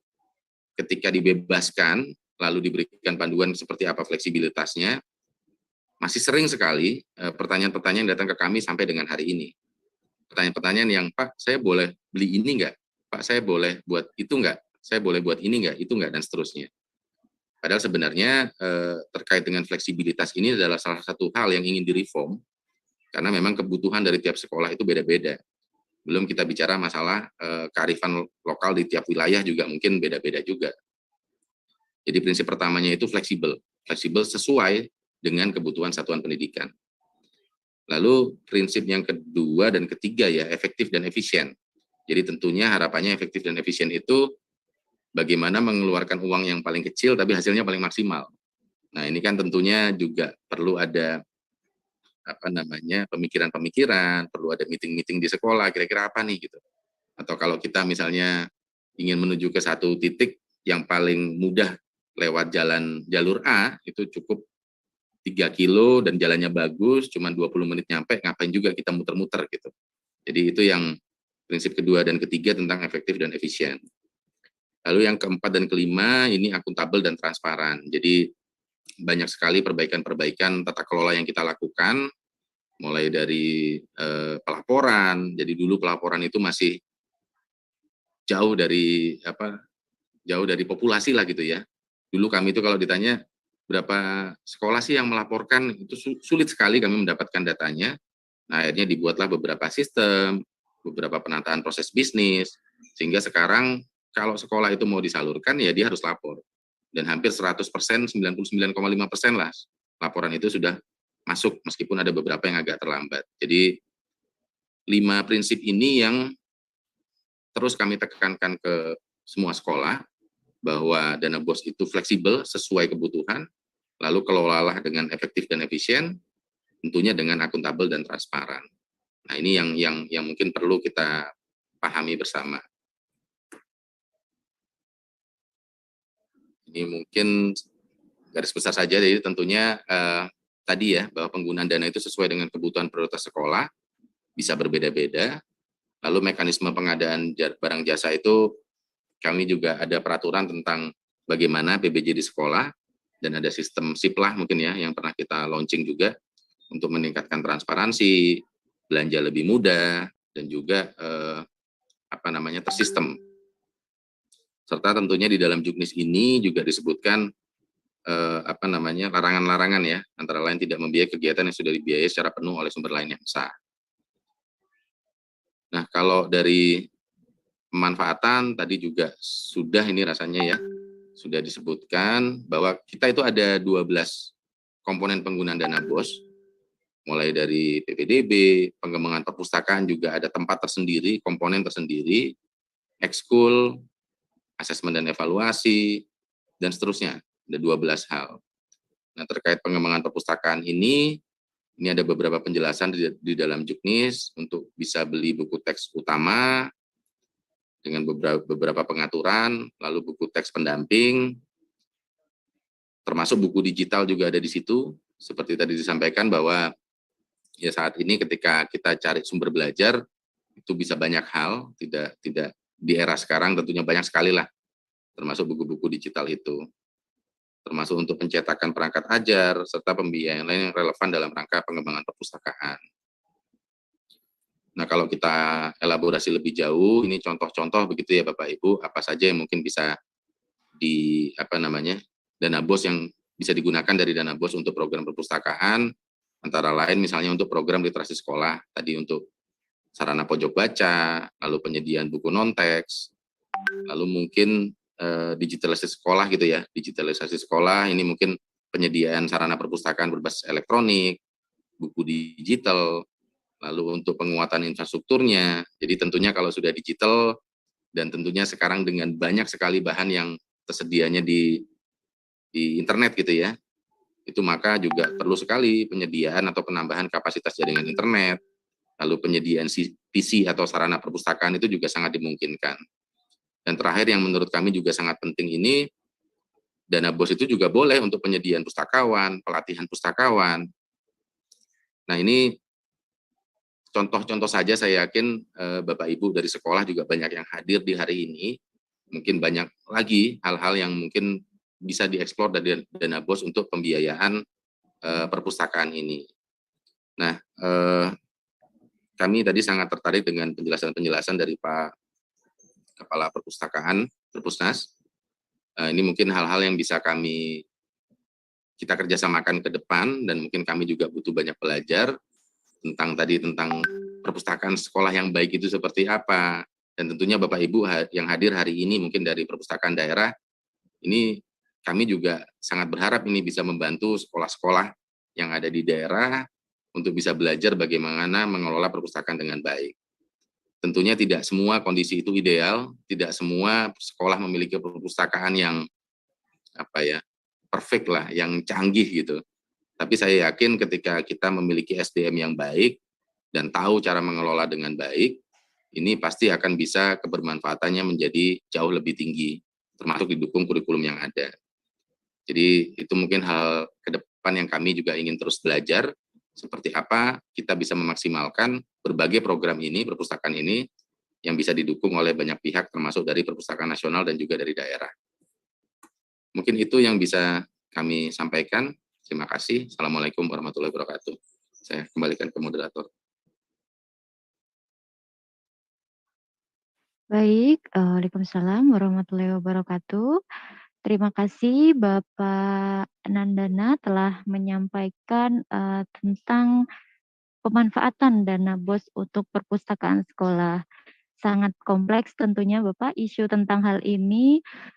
Pak Dana juga telah sampaikan bahwa memang salah satu faktor yang mempengaruhi kurangnya hasil belajar di Indonesia itu salah satunya adalah ada sejumlah lebih dari 20% tidak memiliki perpustakaan yang produktif. Dalam hal ini hadir adanya dana BOS untuk sekolah, di mana salah satu pemanfaatannya adalah untuk mendukung pengembangan perpustakaan seperti program literasi sekolah, penguatan infrastruktur, digitalisasi, dan juga peningkatan sumber daya manusia. Baik Bapak dan Ibu, untuk selanjutnya di sini telah hadir Ketua Umum Forum Perpustakaan Sekolah Madrasah Indonesia dan juga Ketua Umum Asosiasi Tenaga Perpustakaan Sekolah Indonesia atau ATPUSI, Bapak Mulyanto SPD dan Bapak Muhammad Ihsanuddin. Kami perkenalkan Bapak untuk memberikan tanggapan dari paparan-paparan para narasumber kita pada hari ini. Mungkin karena ini hari Jumat, Bapak dan Ibu, untuk mempersingkat waktu, kita berikan waktu 10 menit kepada mungkin yang pertama Bapak Mulyanto SPD selaku Ketua Umum Forum. Silakan Bapak. Baik, Terima kasih. Sebentar. Oke, terima kasih Bu Rati. Assalamualaikum warahmatullahi wabarakatuh. Yang kami hormati Bapak Kepala Perpustakaan Nasional Republik Indonesia, Bapak Dr. Syarif Bando MM. Yang kami hormati Kepala Pengembangan Perpustakaan Sekolah Madrasah dan Perguruan Tinggi, Bapak Dr. Nur Cahyono SSMSI. Yang kami hormati Bapak Nandana Baswara, Sekretariat Direktorat Jenderal PAUD dan Dikdasmen Kementerian Pendidikan dan Kebudayaan Ristek RI. Yang kami hormati Bapak Doni Wibowo, STNSE, Direktorat Jenderal Pendidikan Islam Kementerian Agama atau yang mewakili, yang hormati Bapak Dr. Andes Amih Al-Humami, PhD, selaku Direktur Agama, Pendidikan dan Kebudayaan Kementerian Perencanaan Pembangunan Nasional, Badan Perencanaan Pembangunan Nasional. Yang saya hormati Bapak Isanuddin, rekan sejawat saya, Ketua Umum Advisi. Yang hormati Bapak Ibu, Ketua Pengurus Daerah, dan Bapak Ibu peserta FGD yang berbahagia. Assalamualaikum warahmatullahi wabarakatuh. Bapak dan Ibu menyimak dari apa yang tadi telah disampaikan terkait dengan pemanfaatan dana BOS. Jadi acuannya kan pada tahun yang lalu berdasarkan Permendikbud nomor 6 tahun 2001. Nah sekarang nomor 2 tahun 2022. Jadi sudah banyak dibahas. Yang jadi permasalahan Bapak dan Ibu untuk Permendikbud terkait dengan alokasi dana BOS itu sudah sangat bagus sekali, sangat pro sekali terhadap pengembangan perpustakaan. Bahkan tadi disampaikan oleh Pak Dana bisa lebih dari 20%, bahkan untuk pengadaan buku pun bisa sampai 30% tergantung kebutuhan di sekolah. Namun yang jadi permasalahan kita bersama di sekolah adalah pada tataran implementasinya. Itu yang jadi problem. Sebenarnya ada beberapa hal sih yang perlu disampaikan di sini. Boleh di share screen, Bu? Baik, silakan. Oke.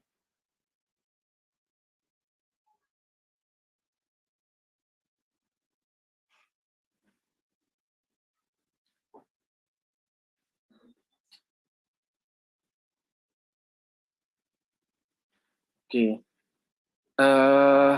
Nah, maaf ini agak. Oke. Kalau kita melihat bahwa pada Permendikbud baik nomor 6 tahun 2001 maupun Permendikbud yang baru ya, yang nomor 2 tahun 2022, tampak di sini bahwa untuk komponen penggunaan dana BOS itu menempatkan pengembangan perpustakaan ada peringkat di atas setelah penerimaan peserta didik baru. Nah, di sini bahkan di atas pengembangan profesi guru dan tenaga pendidikan. Yang jadi permasalahan di sini bukan pada tataran mengenai kebijakan tersebut. Yang jadi permasalahan adalah implementasinya. Nah, apakah hal itu telah menjadi prioritas kepala satuan pendidikan?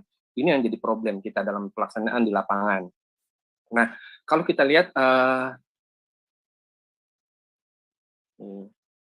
di sini belum semua kepala satuan pendidikan, dalam ini kepala sekolah atau kepala madrasah, memprioritaskan pengembangan perpustakaan sekolah atau madrasah sebagai salah satu pilar dalam pembangunan pendidikan di Indonesia, tergantung dari mindset masing-masing. Nah, ada kalanya kepala sekolah atau madrasah lah, ini yang lebih memprioritaskan taman, laboratorium, bengkel, ekskul, bahkan toilet dibandingkan perpustakaan. Ini kenyataan yang kita hadapi di sekolah. Nah, solusi yang menurut kami adalah yang kita lakukan tidak cukup hanya pada FGD seperti saat ini. Yang perlu kita lakukan adalah pendekatan kepada para pemimpin di daerah. Nah, kami berharap betul kepada pihak-pihak di Kementerian Pendidikan Kebudayaan, pada Kementerian Agama, kepada Perpustakaan Nasional. Nah, dalam hal ini Perpusnas seringkali menjalin suatu komunikasi, kerjasama dengan para kepala daerah agar Bapak dan Ibu, para pemangku kepentingan di sini melakukan pendekatan kepala daerah, agar kepala daerah di sini melalui instrumen kedinasannya, supaya kepala dinas atau kanwil, kepala sekolah atau madrasah di sini agar memprioritaskan pengembangan perpustakaan dengan menjadikan akreditasi perpustakaan sekolah atau madrasah menjadi indikator utama dalam kinerja kepala sekolah atau madrasah. Ini sangat penting sekali, karena kalau tidak ini dijadikan sebagai indikator utama dalam kinerja mereka, maka mungkin entah kapan perpustakaan itu akan menjadi prioritas pembangunan oleh kepala satuan pendidikan. Nah, kami berharap di sini bahwa makin tinggi nilai akreditasi di perpustakaan, makin naik kinerjanya kepala satuan pendidikan tersebut. Nah, kami berharap juga karena yang memahami betul tentang kondisi perpustakaan di sekolah, data-data perpustakaan sekolah madrasah adalah perpustakaan nasional, maka diharapkan kepada pihak perpustakaan nasional kita melakukan komunikasi, melakukan pendekatan kepala daerah, sampaikan data-data tentang akreditasi perpustakaan kepala sekolah, ke akreditasi perpustakaan sekolah maupun madrasah kepada kepala daerah, agar mereka paham betul tentang kondisi perpustakaan sekolah atau madrasah di masing-masing. Ini kalau dipaparkan lebih jelas, kondisinya sangat memprihatinkan. Nah, kalau ini disampaikan ke kepala daerah, semoga para kepala daerah ini akan mengambil suatu kebijakan dengan memprioritaskan pembangunan perpustakaan, baik sekolah maupun madrasah. Ini permasalahan yang pertama yang kami lihat. Nah, kemudian Pak Dana kami melihat bahwa untuk di perpustakaan itu ada program untuk peningkatan SDM. Nah, dalam hal ini menyediakan pustakawan, pelatihan pustakawan dan lain-lain. Problem yang ada di lapangan, Bapak dan Ibu, nah di sini contoh nih, kami tidak di suatu sekolah ini tidak memiliki pustakawan yang berkompeten, yang sesuai dengan bidangnya, lulusan S1 perpustakaan. Ketika kami ingin mengangkat pustakawan, kami terbentur pada Anjab dan Dapodik. Sebetulnya kami sendiri sudah mengalokasikan anggaran dari BOS untuk memberikan pembayaran atau honor pada pustakawan.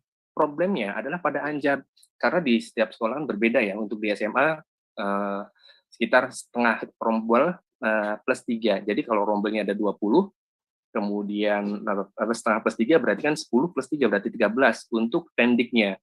Nah, kebanyakan di sekolah-sekolah di sekolah itu untuk pendiknya sudah over. Nah, sehingga kami untuk menambahkan pustakawan itu tidak memungkinkan lagi. Kemudian juga bahwa yang dapat dialokasikan dana dari BOS itu persyaratannya harus memiliki dapodik. Ini juga menjadi problem. Nah, oleh karena itu kami berharap pada pihak Kemendikbud di sini agar mengupayakan kemudahan untuk pengangkatan pustakawan agar dapat diberikan pembayaran melalui dana BOS. Nah, besaran untuk pembiayaan di sini tentu sesuai dengan ketentuan yang berlaku. Contoh di sini, untuk di DKI Jakarta pembiayaannya yang dapat kami salurkan itu adalah sesuai dengan UMP. Nah, kalau saat ini untuk di DKI mungkin antar sekitar 4,5 4,6 untuk per bulannya. Itu yang disesuaikan dengan UMP. Nah, Bapak dan Ibu, apa implikasi apabila diberikan kemudahan pengangkatan pada pustakawan? Implikasinya sangat besar sekali bagi pustakawan yang bersangkutan. Nah, karena pustakawan yang telah diangkat di suatu sekolah atau madrasah, dia menjadi home-base-nya di situ. Nah, sehingga pada saat nanti ada penerimaan P3KK atau CPNSK, nah ini akan bisa menjadi prioritas dalam pengangkatannya. Ini sangat penting dan perlu disampaikan ke Bapak dan Ibu. Mohon bantuannya supaya kami juga di satu sisi membutuhkan tenaga pustakawan, di sisi yang lain juga pustakawan membutuhkan tempat bekerja, maka di sini perlu ada titik temunya. Kemudian berikutnya Bapak dan Ibu mungkin yang ketiga terakhir di sini bahwa kalaupun ada kepala sekolah atau madrasah yang memprioritaskan untuk pengembangan perpustakaan sekolah atau madrasah, nah di sini yang jadi permasalahan adalah kepala perpustakaannya ini kepala perpustakaan sekolah kah, madrasah kah, tidak siap dengan program kegiatan pengembangan perpustakaan sekolah. Nah ini problem. Yang memang sih tidak semua kepala sekolah atau madrasah ini tidak memprioritaskan perpustakaan sebagai prioritas pembangunan. Tetapi ada kalanya kepala satuan pendidikan ketika memprioritaskan tidak didukung oleh kecakapan kepala perpustakaannya. Ini menjadi permasalahan. Nah, kami berharap bahwa untuk kita ini kepada Bapak dan Ibu yang berada di perpustakaan sekolah, nah diharapkan bahwa kita dapat menyusun anggaran kegiatan yang rasional untuk dituangkan oleh tim dalam rencana kegiatan dan anggaran sekolah RKAS. Nah, karena untuk menuangkan anggaran-anggaran yang ke dalam RKAS itu dibutuhkan suatu program-program yang rigid. Oleh karena itu, kita semua yang ada di perpustakaan sekolah hendaknya menyusun program yang dapat kita berikan kepada kepala sekolah, kepala madrasah, untuk dapat diwujudkan, dituangkan dalam RKAS. Ini sangat penting sekali, karena tidak semua kepala perpustakaan itu, tidak semua kepala satuan pendidikan melibatkan kepala perpustakaan. Nah, oleh karena itu, kita yang berada di perpustakaan proaktif, Bapak dan Ibu, kita persiapkan anggaran-anggarannya, kita sampaikan, nah supaya dapat dituangkan di dalam RKAS. Nah, seperti itu yang tadi yang disampaikan, cukup banyak sekali yang dapat terkait dengan anggaran di perpustakaan sekolah. Nah, bukan hanya pengadaan koleksi bahan pustaka saja, tetapi perkaya dengan berbagai macam kegiatan yang dapat menjadikan perpustakaan sekolah ini sebagai jantung dalam gerakan literasi. Nah, ini mari kita sama-sama susun suatu program yang dapat mengangkat perpustakaan sekolah atau madrasah sebagai sebagai jantung dalam gerakan literasi. Ini penting sekali. Nah, kalau kita punya program dan disampaikan kepada sekolah, insya Allah itu akan dapat dituangkan dalam RKAS. Namun demikian, sekali lagi, kami berharap betul kepada para pemangku kepentingan di sini, baik dari Kemendikbud, Kemenag, maupun yang dari Perpusnas, mohon kiranya lakukan pendekatan kepada kepala daerah supaya menjadikan perpustakaan sekolah madrasah ini sebagai jantung dalam gerakan literasi. Ini penting sekali karena apapun yang kami lakukan di sini, apabila kesadaran untuk menjadikan perpustakaan sekolah atau madrasah sebagai jantung dalam gerakan literasi oleh kepala satuan pendidikan, kayaknya sangat sulit sekali. Nah, kira-kira ini yang dapat kami sampaikan dari forum perpustakaan sekolah. Terima kasih atas perhatian dan kesempatannya kami sampaikan. Wabillahi taufiq wal hidayah. Wassalamualaikum warahmatullahi wabarakatuh. Waalaikumsalam warahmatullahi wabarakatuh. Untuk selanjutnya kepada Bapak Muhammad Ihsanuddin, kami persilakan Bapak untuk menyampaikan tanggapan. Bismillahirrahmanirrahim. Assalamualaikum warahmatullahi wabarakatuh. Yang kami hormati Bapak Kepala Perpustakaan Nasional, Bapak Dr. Andus Muhammad Syarif Bando, MM, Bapak Kepala Pusat Pengembangan Perpustakaan Sekolah dan Madrasah, para narasumber, yang pertama Bapak Amih Al-Humami, PhD dari Bappenas, Bapak Nanda Baswara dari Kemdikbud, kemudian yang mewakili dari Kementerian Agama. Dan teman-teman sekalian semua, se-Indonesia yang hadir hari ini, 1.800, teman-teman pustakawan, dan saya yakin juga ada bapak-bapak kepala sekolah yang hadir di sini. Terima kasih atas waktu yang diberikan kepada kami. Saya Ketua Umum Asosiasi Tenaga Perpustakaan Sekolah Indonesia. Terima kasih pada kawan saya, Pak Mulyanto, yang sudah menyampaikan banyak sekali masukan. Yang tadi disampaikan itu sudah banyak sama gitu ya dengan catatan-catatan kami, jadi tidak perlu lagi saya ulangi.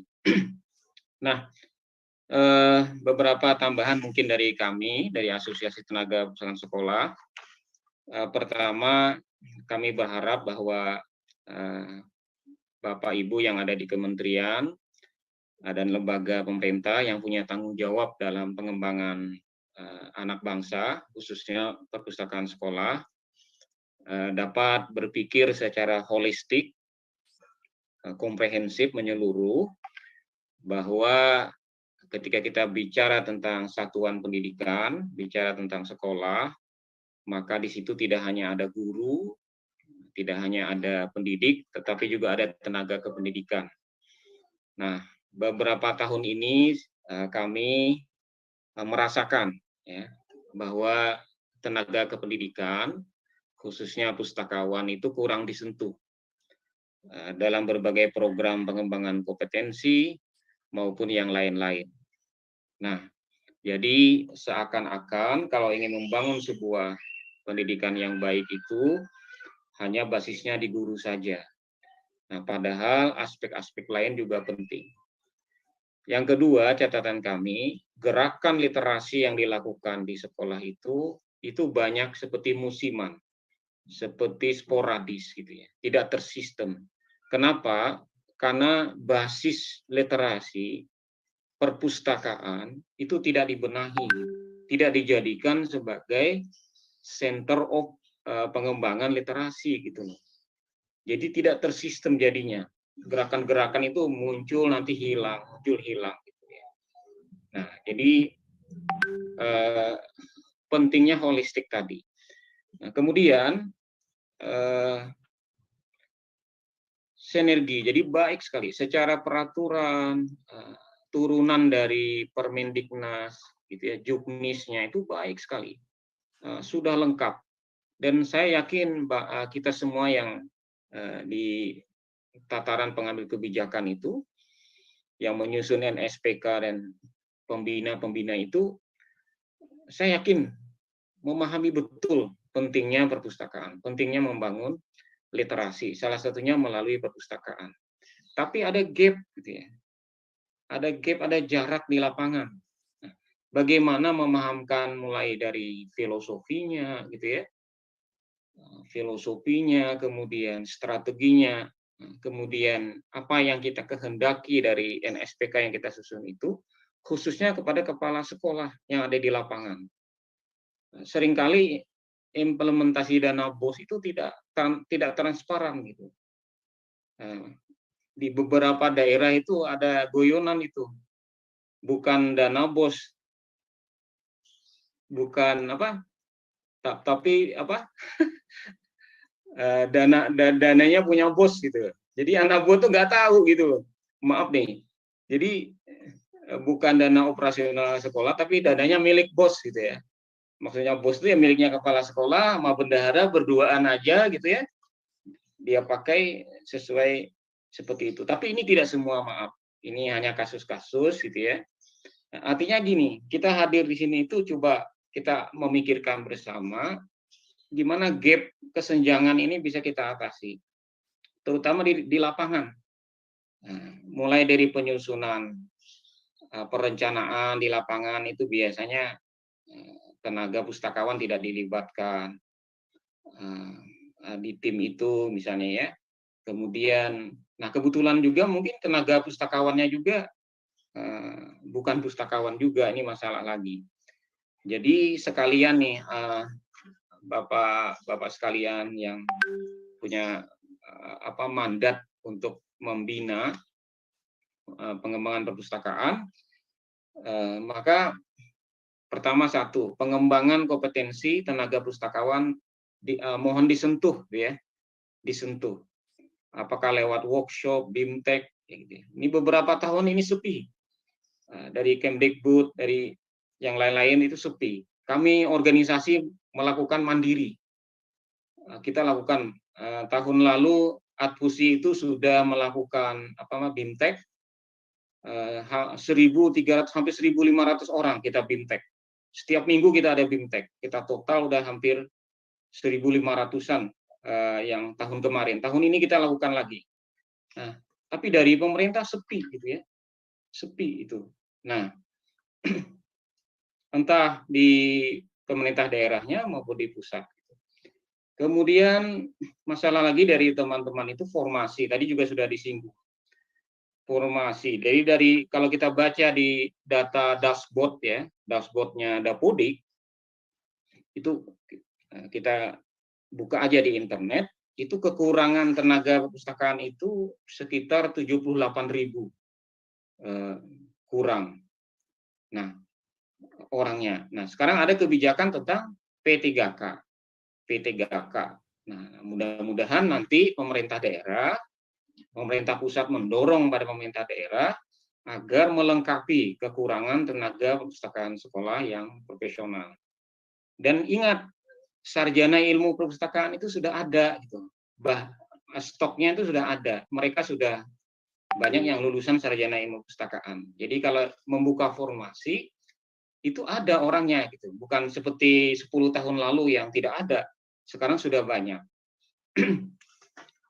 Nah, kemudian yang terakhir tadi sinergi, sepakat saya kira kita paham semua bagaimana kita semua bersinergi. Kita paham juga kondisi di sekolah itu macam-macam ya, tantangannya macam-macam. Nah, maka sinergi dengan pemerintah daerah itu juga sangat penting. Nah, sekaligus ini tadi disampaikan juga oleh Pak Mulyanto tentang akreditasi. Sebenarnya dengan instrumen akreditasi itu mengejar agar setiap perpustakaan sekolah itu memenuhi standar nasional perpustakaan (SNP) yang sudah dibuat oleh Perpustakaan Nasional, itu paling tidak layanan minimalnya terpenuhi. Layanan minimalnya terpenuhi. Dan sudah banyak contoh di lapangan di beberapa provinsi yang kepala dinasnya dan kepala perpustakaan daerahnya betul-betul membina sekolah di daerahnya untuk melakukan akreditasi perpustakaan sekolah, itu baik-baik, bagus-bagus. Nah, artinya perpustakaannya menjadi maju, tingkat literasinya juga, sekolah-sekolahnya juga menjadi baik. Bukankah asesmen nasional yang kita bangun sekarang juga berbasis literasi, dan salah satunya perpustakaan. Jadi kontraproduktif kalau kita mengkeluarkan ingin literasi anak-anak itu meningkat, kita ukur dengan asesmen literasi baca, tapi perpustakaannya belum digarap, belum disentuh. Nah, jadi itu saja. Mari kita berpikir holistik, menyeluruh. Nah, kemudian kita atasi kesenjangan gap antara NSPK yang sudah bagus ini, aturan-aturan yang sudah bagus dengan kenyataan di lapangan. Mungkin itu saja dari kami. Terima kasih atas kesempatannya. Assalamualaikum warahmatullahi wabarakatuh. Waalaikumsalam warahmatullahi wabarakatuh. Terima kasih kepada Pak Mulyanto dan Pak Ihsan dari Forum Perpustakaan Sekolah dan Adpusi atas tanggapan dan dari para narasumber kita pada FGD hari ini. Bahwa kita semua sepakat bahwa satuan pendidikan kita sangat butuh alokasi SDM perpustakaan untuk menggerakkan perpustakaan di lingkup-lingkup pendidikan sekolah.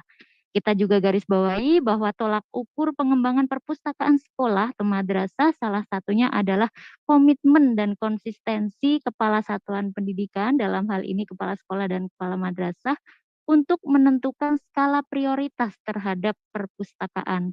Tentunya didukung dengan SDM perpustakaan, talenta perpustakaan yang mampu, cakap, kreatif, dan inovatif mengelola perpustakaan sekolahnya sesuai dengan standar nasional perpustakaan, sesuai dengan amanah Undang-Undang Nomor 43 Tahun 2007 tentang perpustakaan. Baik, terima kasih juga kepada para narasumber kita yang luar biasa telah menyampaikan paparan-paparan beliau dalam acara FGD hari ini. Selanjutnya, kita akan langsung memasuki sesi tanggapan dan diskusi. Sesi ini akan dipandu oleh Bapak Agus Wahyudi SEMP selaku Subkoordinator Pengembangan Perpustakaan Sekolah Madrasah Tingkat Dasar Menengah. Kepada Bapak Agus Wahyudi SEMP, kami persilahkan untuk memandu sesi diskusi. Baik, terima kasih Mbak Ratih. Bismillahirrahmanirrahim. Assalamualaikum warahmatullahi wabarakatuh. Selamat siang Bapak Ibu semuanya, para peserta FGD. Yang pertama izinkan saya menyapa terlebih dahulu para narasumber kita. Yang saya hormati Bapak Hamid Al-Humami PhD. Sehat ya Pak ya, setelah kemarin kita bertemu di forum acara yang sama ya Pak. Lalu terima kasih juga Sehat Pak, alhamdulillah. Pak Nandana Baswara yang juga telah menyampaikan informasinya yang luar biasa. Terus terang bagi saya pribadi, juga mungkin bagi sebagian para peserta yang hadir ini sebagai informasi yang baru yang memang patut diketahui untuk pengembangan perpustakaan sekolah di Indonesia. Dan sebagai informasi juga Bapak Ibu semuanya, sebenarnya sudah hadir bersama kita perwakilan dari Kementerian Agama Republik Indonesia yang awalnya Bapak Doni Wibowo, maaf beliau ada keperluan mendadak dan digantikan oleh Bapak Eko Purnomo ST. Saya ingin menyapa Bapak Eko Purnomo. Ya, pagi Pak Agus, maaf mohon izin menyampaikan permintaan maaf dari Pak Doni berbarengan dengan audit BPK dan World Bank, Pak. Maaf izin tidak bisa meninggalkan, tadi diwakilkan ke saya. Terima kasih Pak Agus. Baik Pak Eko, tapi Pak Eko mohon maaf, mungkin mohon izin, apakah nanti Bapak Eko ada yang ingin disampaikan sebelum kita melakukan diskusi dan pembahasan terkait mungkin apakah ada kebijakan dari Kementerian Agama terkait dengan pengembangan perpustakaan madrasah khususnya yang ada di bawah naungan dari Kementerian Agama. Silakan Pak. Mungkin ikut saja dulu Pak, karena ini tadi paparannya juga kurang lebih sama dengan Pak Dana juga untuk kebijakan-kebijakan mungkin yang berbeda, mungkin masih unit cost-nya di Kemenak masih unit cost yang lama, berbeda dengan unit cost di Kemendikbudristek. Kami masih mengusahakan, dan untuk mungkin informasi untuk regulasi juknis juga kami mencoba juga tidak mengotak-ngotakkan lagi, tapi lebih fleksibel kepada madrasah-madrasah kami gitu. Terima kasih Pak. Ya, baik, terima kasih Pak Eko. Jadi teman-teman semuanya peserta, jadi nanti diskusi akan kita buka dengan menyampaikan pertanyaan di kolom Q&A. Nanti akan kami seleksi, karena tidak mungkin sepertinya seluruh pertanyaan yang ada di Q&A ini akan dijawab, mengingat waktu sudah siang dan kita akan lakukan sholat Jumat untuk bagi teman-teman yang muslim. Bapak Ibu semuanya, sebenarnya apa yang hendak kita diskusikan ini sudah disampaikan oleh pembahas kita, yaitu Pak Mulyanto dan Pak Ihsanuddin. Hanya saja nanti kita akan butuh penajaman. Penajaman ini akan kita ambil dari pertanyaan-pertanyaan yang bisa jadi kasus-kasus terkait pemanfaatan dana BOS atau permasalahan terkait pengelolaan BOS di berbagai daerah beda-beda ya Pak Ihsan dan Pak Mulyanto ya. Bisa jadi seperti itu. Dan kita akan pertajam dan bagaimana solusinya. Dan karena alhamdulillah di sini sudah ada para pakarnya, ada Pak Ami, ada Pak Nandana, dan ada Pak Eko yang bisa insya Allah bisa memberikan solusi, entah itu solusi jangka pendek atau long term-nya ke depannya seperti itu. Dan mudah-mudahan hasil dari diskusi kita juga pada hari ini akan membawa suatu hasil semacam rekomendasi kepada kami, kementerian atau lembaga yang mengampu dalam pengembangan perpustakaan sekolah dan madrasah ini. Saya review sedikit, Pak Izin, Pak Mulyanto, dan Pak Ihsan. Dari kesimpulan saran atau pembahasan yang disampaikan oleh Pak Mulyanto dan Pak Ihsan, ada dua pokok hal utama yang memang harus segera diselesaikan nih Pak Amih dan Pak Eko setelah pandangan.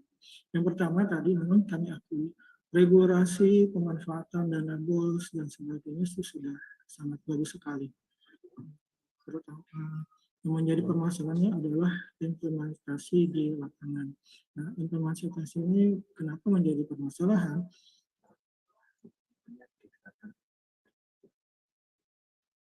Maaf. Implementasi ini kenapa menjadi permasalahan? Begini Pak, saya cerita saja nih Pak. Di pusat saya, di pusat pengembangan perpustakaan sekolah madrasah dan perguruan tinggi ini mengadakan konsultasi rutin secara online tentang pengembangan perpustakaan sekolah dan madrasah, di mana klien kami adalah para pengelola perpustakaan sekolah dan madrasah seluruh Indonesia.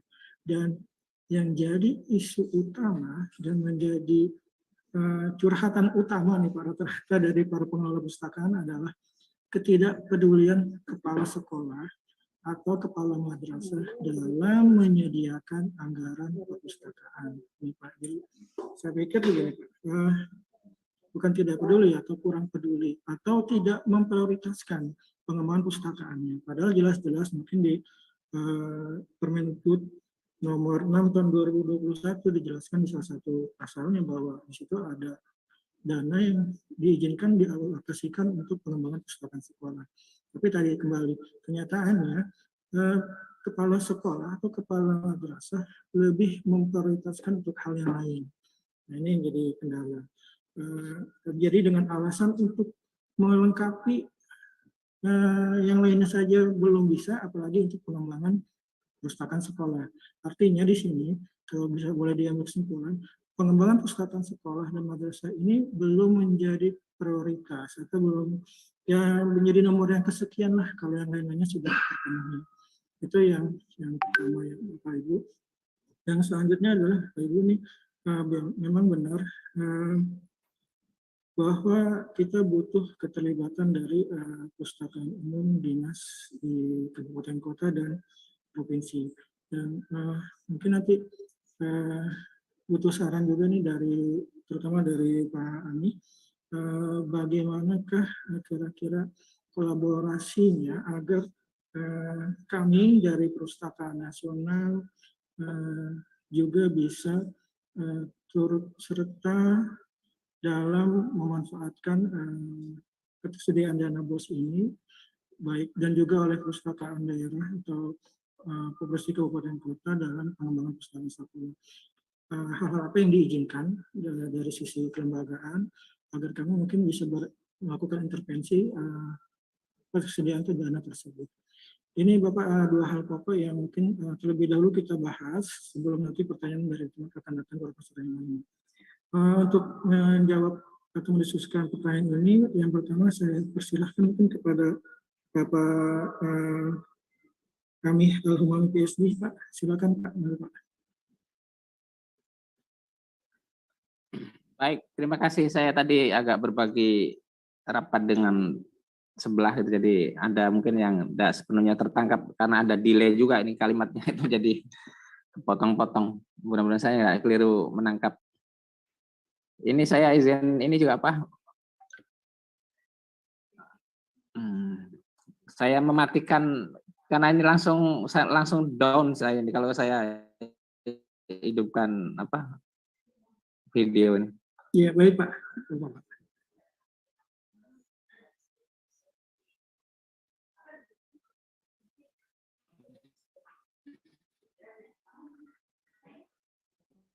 Terkait soal ini ke mitra, di slide tadi ada beberapa yang kami tampilkan ya, terutama pembinaan pustakawan ya, pembinaan pustakawan. Jadi kan yang punya keahlian itu kan memang ada di Perpustakaan Nasional gitu. Dan tenaga-tenaga perpustakaan ini selain soal pustakawan mungkin ada apa yang lain yang bisa saja diidentifikasi siapa pihak-pihak yang barangkali juga kalau misalnya mau apa terus kemudian jadi fungsional perpustakaan itu atau apa yang lain. Dan dalam hal pelatihan untuk SDM perpustakaan ini menjadi penting, dan pada bagian inilah Perpustakaan Nasional bisa mengambil peran penting itu. Bisa juga ini dan ini kan pasti kebutuhannya akan sangat banyak ini karena perpustakaan sekolahan ya. Perpustakaan sekolah, jumlah sekolah kita itu 270 ribuan gitu dari SD sampai SMA itu termasuk juga SMK.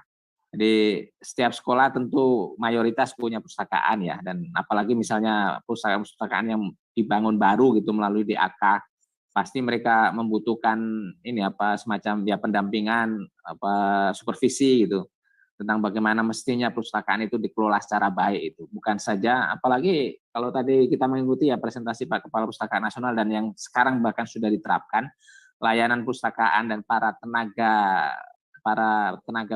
para pustakawan, para tenaga perpustakaan itu tidak hanya sekedar menunjukkan katalog atau apa yang lain, tapi bahkan juga memfasilitasi macam-macam karena kalau dari sisi katalog kan bisa dicari sendiri kan itu oleh para pemustaka kan ya. Jadi ada secara online tersedia di layar komputer apakah pengarang, apakah buku. Nah, dalam hal itu sudah dilakukan secara mandiri. Kan ada kebutuhan yang lain juga yang bisa dilakukan untuk peningkatan pelayanan itu bagi para tenaga perpustakaan. Nah, dalam kompetensi dasar, kompetensi profesional untuk pengelolaan perpustakaan secara modern, tentu butuh pengetahuan baru, butuh pelatihan teknis itu. Karena bahkan ada tuntutan kan, tenaga perpustakaan itu juga harus paham itu tentang sekilas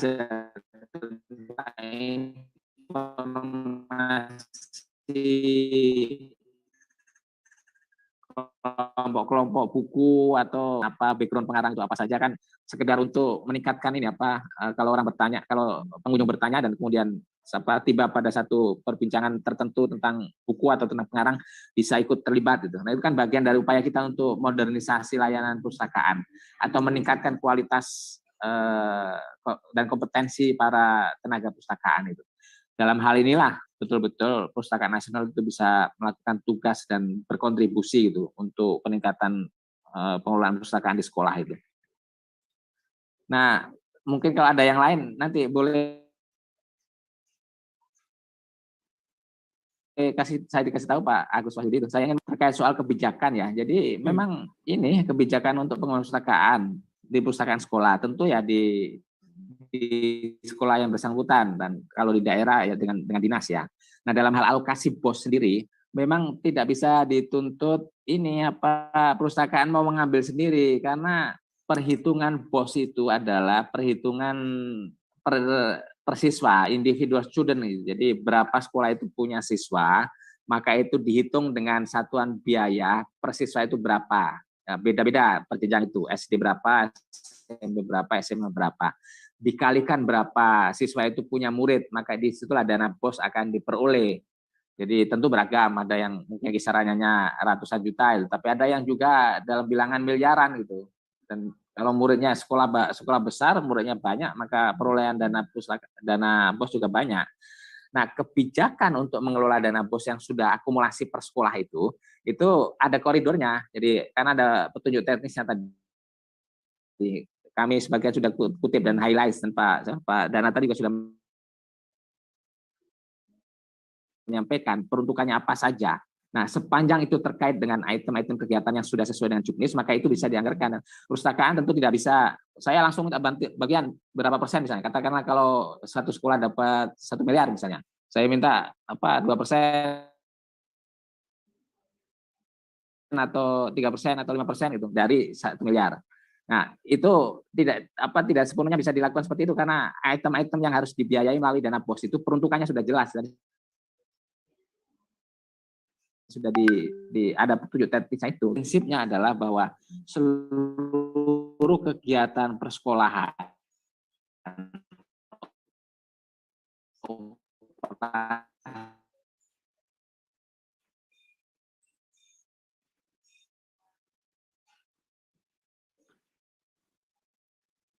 Iya, mohon maaf Pak Amih, suaranya terputus Pak. Nasional sekolah itu bisa menggunakan dana BOS. Jadi, apakah perpustakaan dilibatkan dalam proses keputusan untuk memanfaatkan dana BOS? Detailnya bagaimana dinamika di setiap sekolah. Tapi ya makanya ini koneksinya ini, koneksi saya lemah, jadi enggak ini Itu yang saya bisa respon. Apakah ada yang tersisa? Iya Pak, terima kasih Pak. Kami sudah cukup. Saya bisa ambil satu kesimpulan ya Pak. Jadi sebenarnya dalam penentuan pelaksanaan kebijakan dana BOS di masing-masing sekolah, sebenarnya dimungkinkan ya untuk melibatkan pustakawan atau pengelola pustakaan ya Pak Amih ya, seperti itu. Walaupun tadi peruntukan dana BOS-nya sudah ada koridornya ya Pak Amih ya.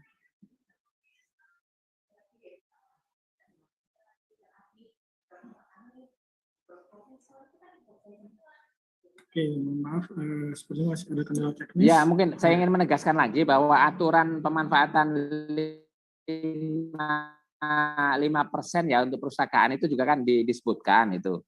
Nah, sekarang tinggal bagaimana dengan kepala sekolah atau tim yang ketika mengambil keputusan untuk pemanfaatan dana BOS itu. Jadi supaya maksimal untuk perpustakaan itu, kalau misalnya 5%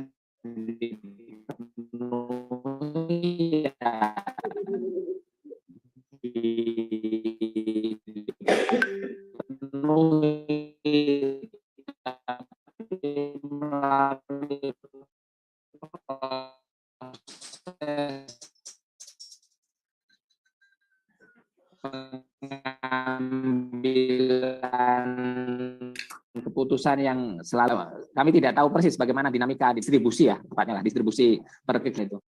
Jadi akan lebih baik kalau gitu supaya bisa memanfaatkan yang 5% itu. Baik Pak, terima kasih Pak Amih atas penjelasannya. Kita akan berlanjut selanjutnya kepada Pak Nandana. Silakan Pak Nandana. Baik, terima kasih Pak Agus. Yang pertama saya ingin mengucapkan terima kasih banyak tadi masukannya dari Pak Mulyanto sama Pak Muhammad Insanuddin ya. Jadi sangat konkret dan memang satu hal yang memang menjadi tantangan ya. Saya rasa tidak hanya di perpustakaan, di dalam banyak hal lah. Itu kesenjangan antara regulasi dan praktek ya. Ini memang menjadi PR kita bersama Jadi di tataran implementasi tadi disampaikan oleh Pak Mulyanto juga ya, Pak Agus juga, Pak Muhammad Insanuddin juga. Lalu tadi ada tentang regulasi juga yang mungkin juga perlu kita koordinasikan bersama, dan mungkin ini juga beyond Dikbud ya, mungkin tidak hanya Dikbud yang bisa menyelesaikan permasalahan tadi, mungkin butuh pihak-pihak juga yang lain. Mungkin yang pertama kalau saya melihat dari berbagai kebijakan, tentunya kalau kita melihat pakai perspektif value yang kita deliver gitu ya. Ini kan misal anggaplah customer-nya adalah kepala sekolah ya, dan juga mungkin Pemda.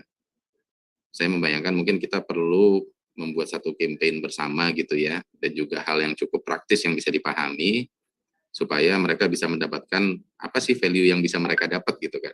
Karena kadang-kadang kalau mainnya cuma aturan terus kita paksa harus sekian persen tapi tanpa paham value-nya, itu juga mungkin akan banyak miss di sana. Jadi mungkin usulan konkretnya kami mungkin akan nanti minta bantuan kepada Perpusnas dan juga Pak Mulyanto, Pak Isanuddin, diskusi-diskusi yang lebih teknis gitu ya. Bagaimana sih kita memformulasi bahan yang sesuai untuk campaign kita. Lalu yang kedua adalah bagaimana kita membuat channeling yang tepat gitu.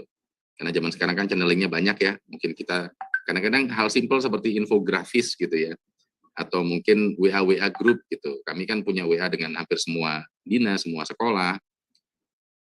Itu mungkin hal-hal yang simpel bisa kita start small lah, tapi kita udah mulai gerak gitu.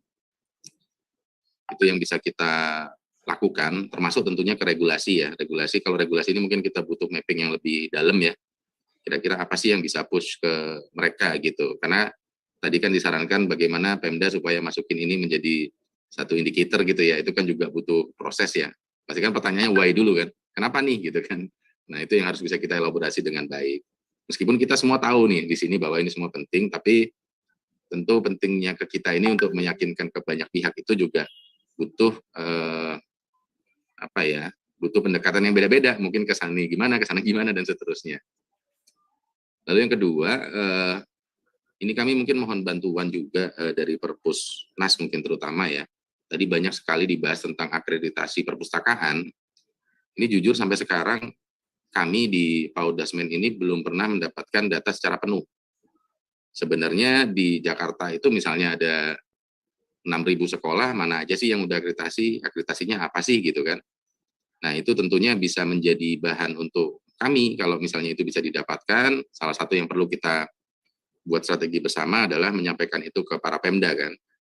Kami punya UPT di semua provinsi, mungkin nanti bisa kita isi mereka supaya para UPT ini bisa mendownload konteksnya dan bisa menyampaikan ke seluruh stakeholder, terutama ke Pemda. Tapi tentunya kami butuh data dan juga butuh gambaran seperti apa positioning saat ini. Itu yang jujur kami sendiri belum punya. Jadi sejauh ini memang kami juga sering diskusi dengan Pak Ami misalnya tentang apa sih manfaat dari dak fisik gitu. Nah, jangan-jangan kemanfaatan ini dari hasil akreditasi ini juga bisa jadi kemanfaatan gitu. Oh ternyata ada korelasinya loh, kita ngasih dak fisik sekian triliun dengan akreditasi ini. Oh ternyata ada korelasinya antara BOS dengan akreditasi itu. Ini yang kami sendiri jujur belum terlalu memahami bagaimana datanya, bagaimana capacity dari asesornya, berapa banyak sih yang bisa diakreditasi tiap tahun gitu kan. Karena kalau pengalaman kami di BEN SM ya, itu kan selalu ada isu juga, masalah kuota, masalah apa segala macam. Nah, kalau kita memang ingin dorong ini sama-sama, mungkin itu jadi salah satu hal yang juga perlu kita discuss pada kesempatan berikutnya. Yang terakhir sebenarnya yang paling menantang tadi ya, tadi betul sekali Pak, mungkin masalah dana BOS tidak transparan itu juga masih jadi isu ya. Nah, ini yang sekarang ini coba kami solusikan dengan berbagai sistem gitu ya. Dan juga data-data yang kami publish, beberapa sudah dipublish secara online gitu. Meskipun mungkin juga tidak yang namanya publish informasi itu juga pasti nggak mungkin sedetail mungkin lah ya, kayak beli kertas berapa rim ya mungkin tidak perlu lah. Tapi secara garis besar pemanfaatan besarnya itu akan dipublish juga Pak. Misalnya dari 12 komponen tadi begitu ya, untuk misalnya SMP 1 Wonosobo gimana sih sebarannya, untuk ini berapa gitu. Termasuk tentunya ini menuntut sekali ke peranan dinas sebagai pembina sekolah tentunya. Tadi Pak Syarif juga menyampaikan saat ini sudah otonomi, dan di Juknisbos itu sudah kami tuliskan betul bahwa dinas itu memiliki peran penting untuk melakukan pembinaan, pengawasan gitu ya. Tidak hanya sekedar mengesahkan RKS yang diajukan sekolah. Nah ini, tapi ya kalau saya tangkap, kalau saya boleh simpulkan ada dua hal. Mungkin yang pertama adalah bagaimana kita bersama, mungkin kita start small gitu ya, kita mulai dulu lah gitu. Paling tidak mungkin tadi panduan-panduan teknis atau informasi-informasi penting yang bisa kita mulai publish. Kami siap support, nanti mungkin bisa kita publish di akun Dapodik kami, lewat WA grup yang ada gitu. Bagaimana kita meyakinkan bahwa kesulitan-kesulitan yang ada di daerah itu bisa kita selesaikan, salah satunya melalui strategi ini. Karena kalau ownership-nya sudah didapat, saya yakin kita mungkin nggak yang perlu harus gimana-gimana gitu, tapi akan jalan sendiri. Sama tadi yang sangat menarik sebenarnya kegiatan-kegiatan ya.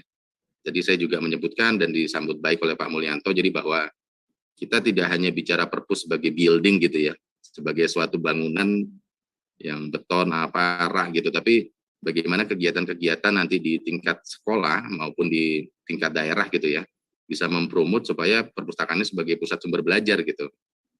Jadi dalam berbagai aktivitas yang terjadi di sekolah.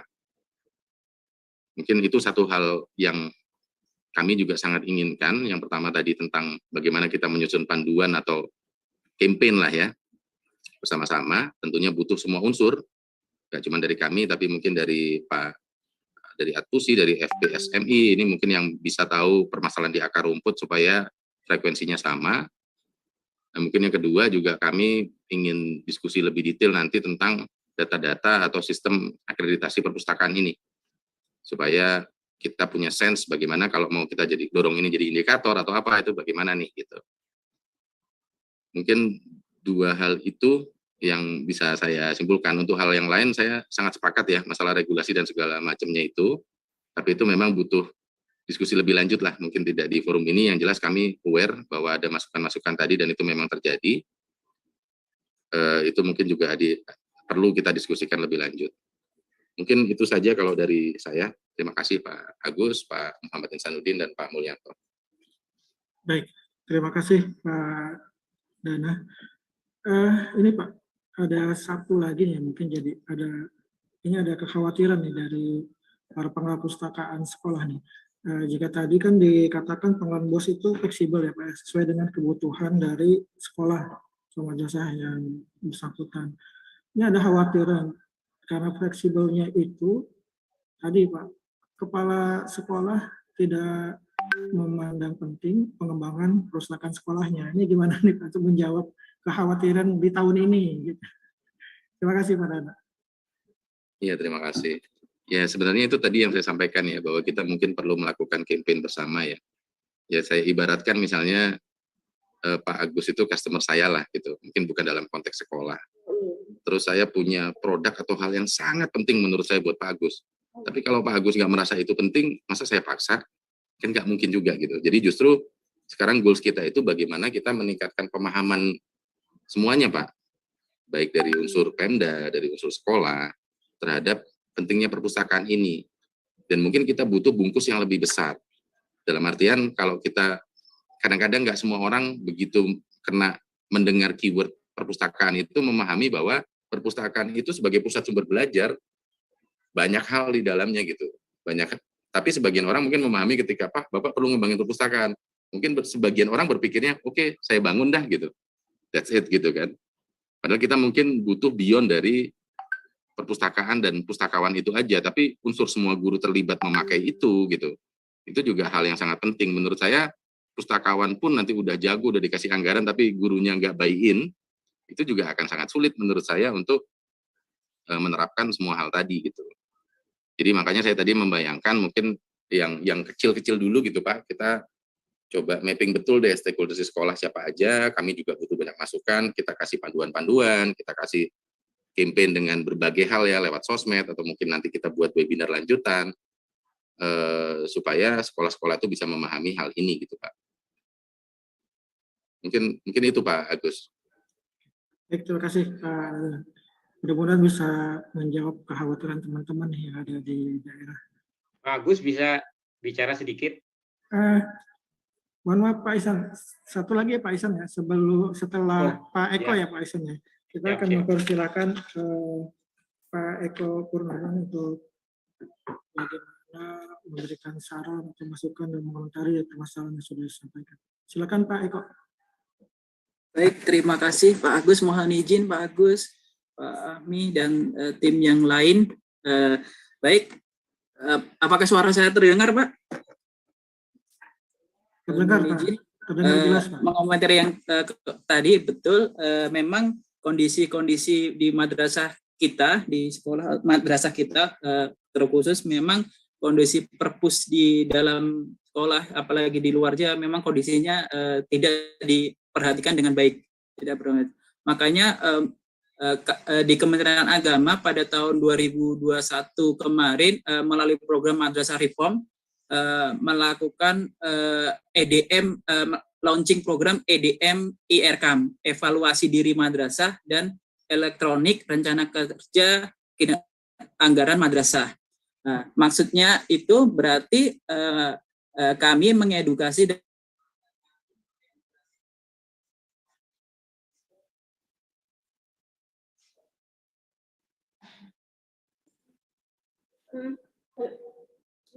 Pak Eko terputus ya Pak Eko.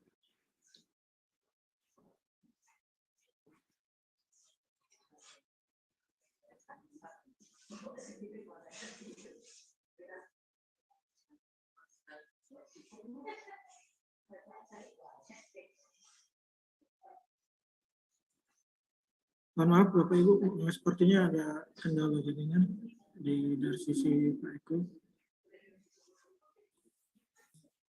Maaf terputus, di mana untuk pembuatan IDM tersebut memprioritaskan dari kekurangan-kekurangan atau kelemahan dari madrasah-madrasah tersebut. Mungkin dengan melalui bantuan BOS tadi, di mana untuk mendapatkan atau syarat untuk mencairkan dana BOS tersebut,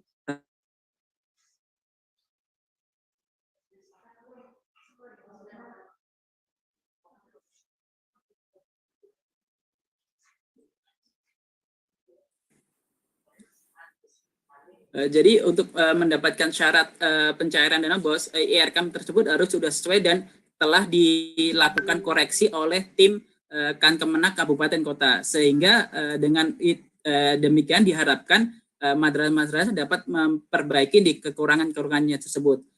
Untuk saat ini kami terus berupaya untuk dapat melakukan sasaran tersebut di seluruh provinsi di seluruh Indonesia. Terima kasih Pak Agus. Baik, terima kasih Pak Eko atas penjelasannya. Monggo tadi sudah ada Pak Isan yang ingin menambahkan. Silakan Pak Isan. Baik Pak Agus, jadi kadang-kadang gini, ada saling canggung ya, kita di lapangan itu saling canggung, karena yang mengurusi perpustakaan sekolah itu kan ada Kemdikbud, kemudian ada Perpusnas, ada Kementerian Agama yang di madrasah.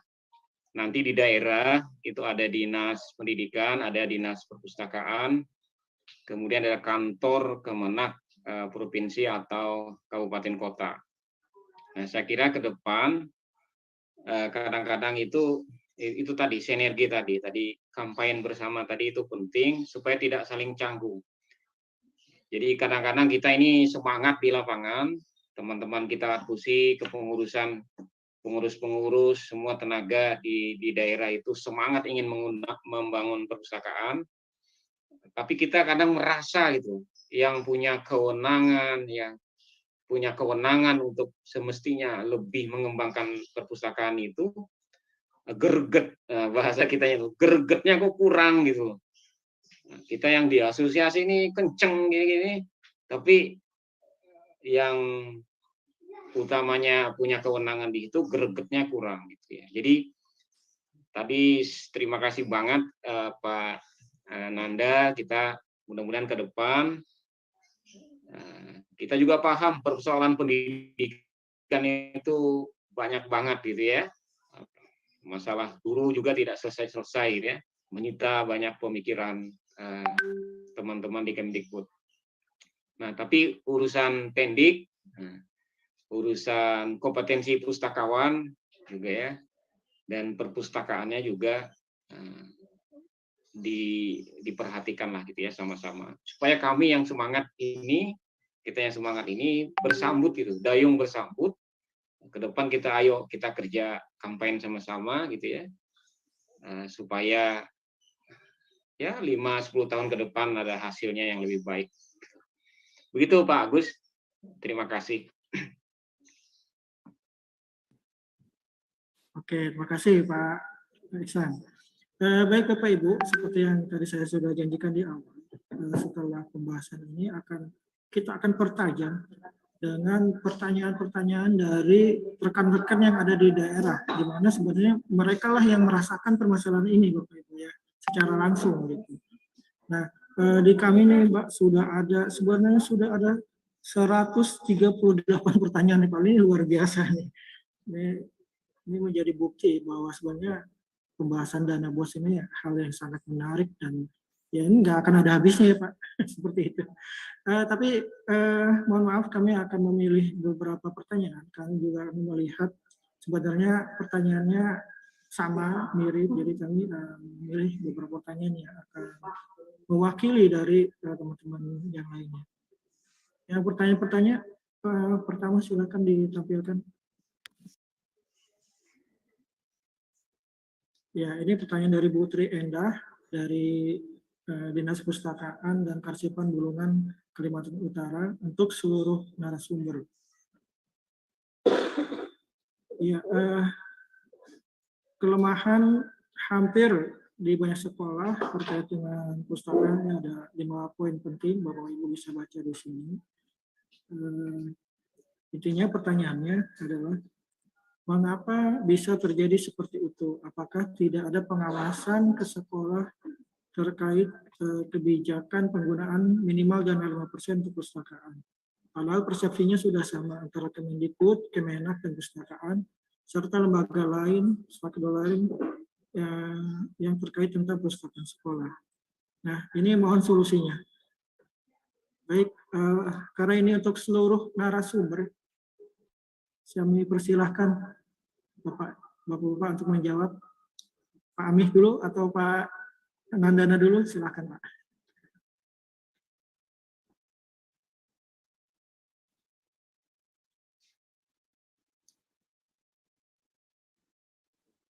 Baik, mungkin Pak Amih sambil berdobel, jadi saya mungkin izin dulu.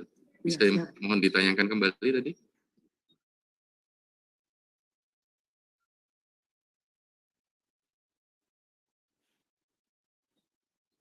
Untuk membaca kembali pertanyaannya, Pak. Oh ya, baik. Ya. Ini terima kasih Ibu Tri Endah ya dari Kaltara. Ya, ini tidak tersedia pengelola perpus definitif, perpus sebagian besar isinya buku pelajaran. Ya, ini memang permasalahan yang saya yakin banyak terjadi di semua sekolah ya. Tadi sih sebenarnya beberapa mungkin sama dengan jawaban saya di awal tadi, bahwa pentingnya ini tuh juga perlu kita istilahnya kita sosialisasikan bersama, kita kampanyekan bersama. Nah, sebenarnya kalau dari setting atau dari segi pengaturan yang kita buat, itu sebenarnya ini semua sudah bisa menggunakan dana BOS. Dan salah satu keyword yang masih saat ini menjadi tantangan kita bersama adalah BOS itu adalah dana bantuan operasional sekolah. Jadi ketika terminologi itu dibilang bantuan, dan tadi sudah di-highlight oleh Pak Kepala Pusnas ya, Pak Syarif tadi, ini kan juga sudah pembagian otonomi ya, kewenangan. Jadi sampai sekarang kami juga terus mengencourage, kami tahu pasti bahwa BOS itu salah satu hal yang sangat penting untuk pendanaan sekolah, tapi kami yakin itu mungkin tidak mencukupi 100%. Dari studi-studi yang kami siapkan, kami juga lakukan, itu gapnya cukup jauh. Misalnya saat ini SMA rata-rata 1,6 ya juta per kepala per tahun. Itu mungkin kalau dari studi kami butuhnya mungkin 5 jutaan gitu. Nah sehingga kalau bayangan saya yang pertama adalah tentunya dengan pendidikan ini menjadi kewenangan urusan wajib daerah, maka tidak mungkin semua tagihan ini bisa diselesaikan oleh pusat. Terlepas kita ingin, kita mau gitu, tapi dalam konteks memenuhi semua ini, tentunya tidak mungkin kontribusinya tidak hanya dari pemerintah pusat. Jadi ini yang kami juga terus komunikasikan daerah untuk bisa mengalokasikan BOSDA atau BOP daerah untuk bisa mensupport dari banyak kantong supaya sekolah ini lebih punya ruang gerak gitu. Kami paham bahwa ini hal yang sangat penting, tapi tentunya kalau kita ada di sepatunya kepala sekolah, mungkin pemikirannya juga banyak hal juga yang perlu dipikirkan. Misalnya kalau toilet bocor, nanti gimana nih siswanya? Masa buang air ke kebun gitu kan nggak mungkin juga. Itu juga pasti hal yang sangat penting. Kalau sekolah belum bayar listrik, gimana gitu kan. Jadi pendanaan ini memang menjadi hal yang sangat penting. Tadi kami juga sudah berupaya dalam konteks unit kosnya majemuk supaya lebih besar untuk daerah butuh. Tapi faktor pendanaan ini juga sangat penting menurut kami kontribusi dari Pemda. Lalu terkait pentingnya ini juga perlu dilihat juga, saya sepakat ini bahwa akreditasi kadang-kadang tidak bisa menjadi satu-satunya indikasi kesuksesan gitu ya, tanpa dilihat kualitas layanannya. Ini juga sangat penting, mungkin nanti dikombin juga dengan pemanfaatan pembelajaran di sekolah. Nah, kalau untuk penggunaan dana minimal 5% ini, jujur dari kami tidak ada ini ya sebenarnya, tidak ada pengawasan, tidak ada apa-apa gitu. Karena sejauh ini kebijakan Merdeka Belajar itu mendorong fleksibilitas. Jadi justru bukan malah minimal 5%, malah kalau memang dibutuhkan lebih ya silahkan gitu. Nah ini yang mungkin perlu, setuju sekali, ini mungkin perlu kita komunikasikan lagi apakah sekat-sekat ini perlu kita timbulkan lagi, atau justru yang paling penting kita buy-in ke Pemda dan juga ke kepala sekolah, supaya ini bisa menjadi satu hal yang sangat penting. Dan saya tidak tahu bagaimana mengistilahkannya dengan baik gitu. Cuman dalam benak saya, sekolah itu adalah satu institusi di mana di dalamnya itu adalah satu kesatuan. Nah, dari banyak diskusi hari ini memang ini ya agak terlihat silo-silo gitu. Seakan-akan pustakawan itu adalah pustakawan, kepala sekolah adalah kepala sekolah, padahal pada sekolah yang sama gitu. Ini yang kami mungkin perlu melihat lebih jauh lagi ya, kok seperti itu gitu. Padahal harusnya kan semuanya ada dalam kepentingan yang sama ya. Jadi mungkin secara garis besar itu sih, mungkin pendanaan dari pemerintah daerah itu juga perlu kita tingkatkan, karena ini adalah urusan wajib dari pemerintah daerah. Lalu yang kedua terkait pemanfaatannya, ini mungkin dengan adanya kurikulum yang sedang disosialisasikan kemarin, kurikulum Merdeka gitu ya. Ini mungkin secara mandiri dulu belum diwajibkan, itu juga substansi di dalam kurikulum itu lebih banyak pemanfaatan-pemanfaatan yang akan terkait dengan perpustakaan atau project based learning, pojok baca, yang mungkin bisa meningkatkan fungsi dari perpus itu sendiri. Mungkin itu dari saya Pak Agus, terima kasih.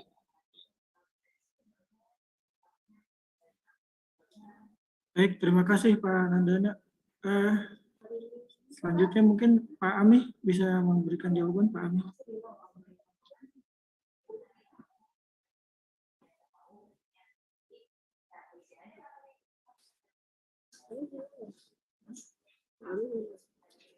Oke, mohon maaf, sepertinya Pak Ami sudah ada keperluan yang lain. Saya persilakan kepada Pak Eko untuk memberikan tanggapannya. Monggo Pak Eko. Ya, terima kasih Pak Agus. Izin setuju sekali dengan yang disampaikan oleh Pak Dana tadi, bahwa mungkin perlu kerjasama kita bersama ya dalam mengupayakan supaya perpus ini tidak seperti tanda petik dianakterikan seperti itu. Jadi kita juga bersama-sama untuk membangun sekolah atau madrasah untuk baik di semuanya, terutama di sektor perpus ini, perpustakaan ini. Mungkin perlu duduk bareng untuk membuat seperti suatu tim ataupun keputusan bersama supaya dapat lebih meningkatkan lagi dari sektor perpus tersebut. Seperti itu, Bapak. Terima kasih.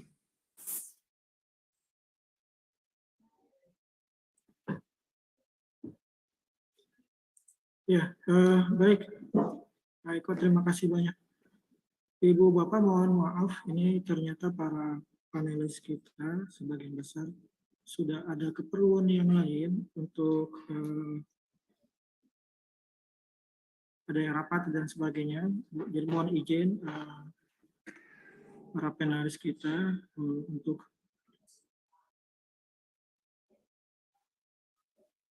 tidak bergabung kembali di acara Zoom ini.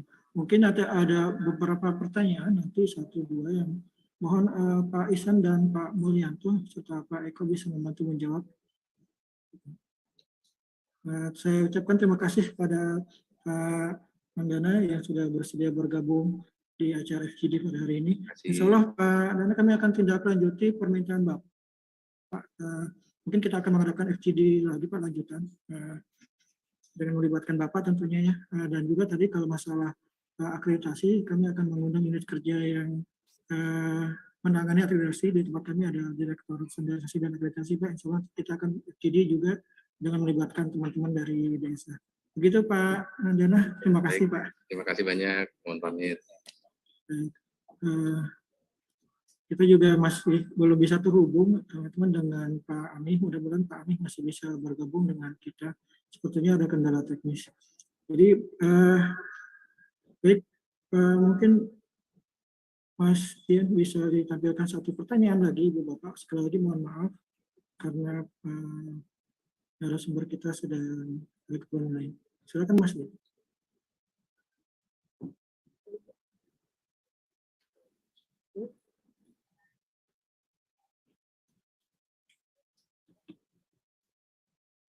Ya, Bapak Ibu, ini ada pertanyaan.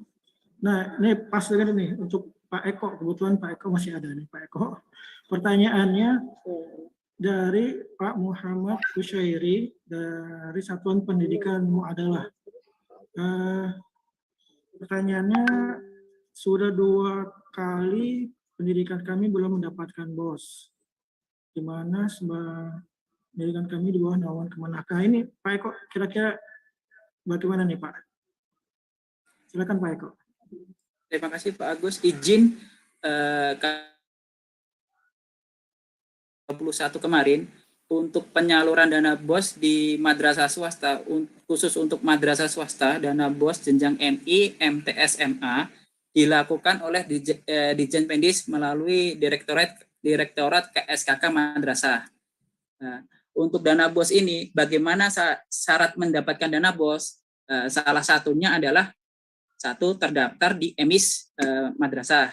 Yang kedua, update EMIS tersebut, dan yang ketiga, ijob atau mempunyai izin operasional maksimal minimal 1 tahun. Jadi kalau alokasi BOS 2021 untuk izin operasional tahun 2020 belum berhak mendapatkan dana BOS sesuai dengan juknis yang telah kami terbitkan.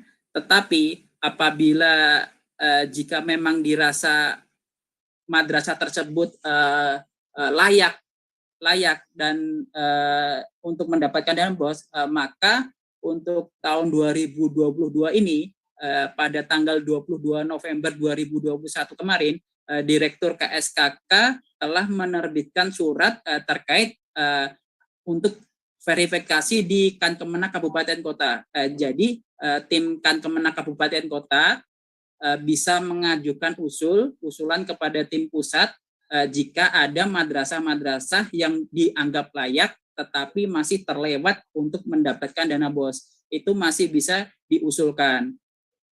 Begitu Bapak, atau mungkin kendalanya kenapa ya? Karena tidak dijelaskan alasannya, atau bisa melapor ke kami. Kami juga menyediakan tim live agent untuk membantu menjawab pertanyaan-pertanyaan seputar BOS tersebut. Terima kasih. Ya, menindaklanjuti Pak Eko. Tadi yang bertanya Pak Husseiri, apakah masih ada di forum ini? Silakan raise hand, Bapak.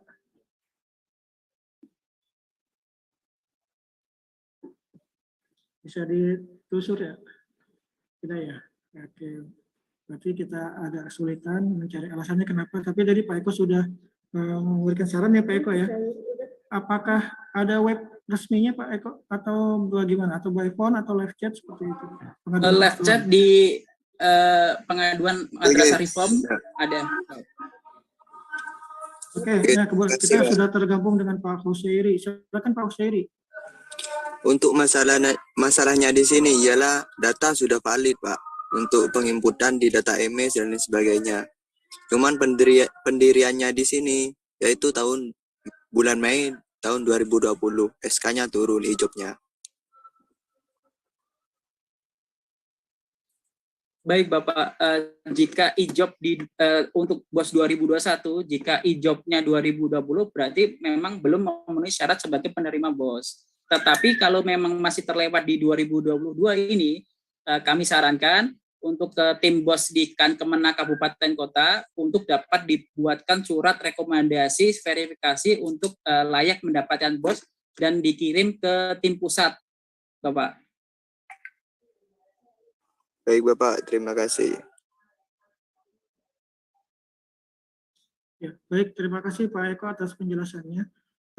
Mohon maaf pada para hadirin semuanya, seperti yang tadi saya sudah katakan, bahwa kebetulan para panelis atau narasumber yang lain sedang ada keperluan mendadak yang harus segera meninggalkan forum ini.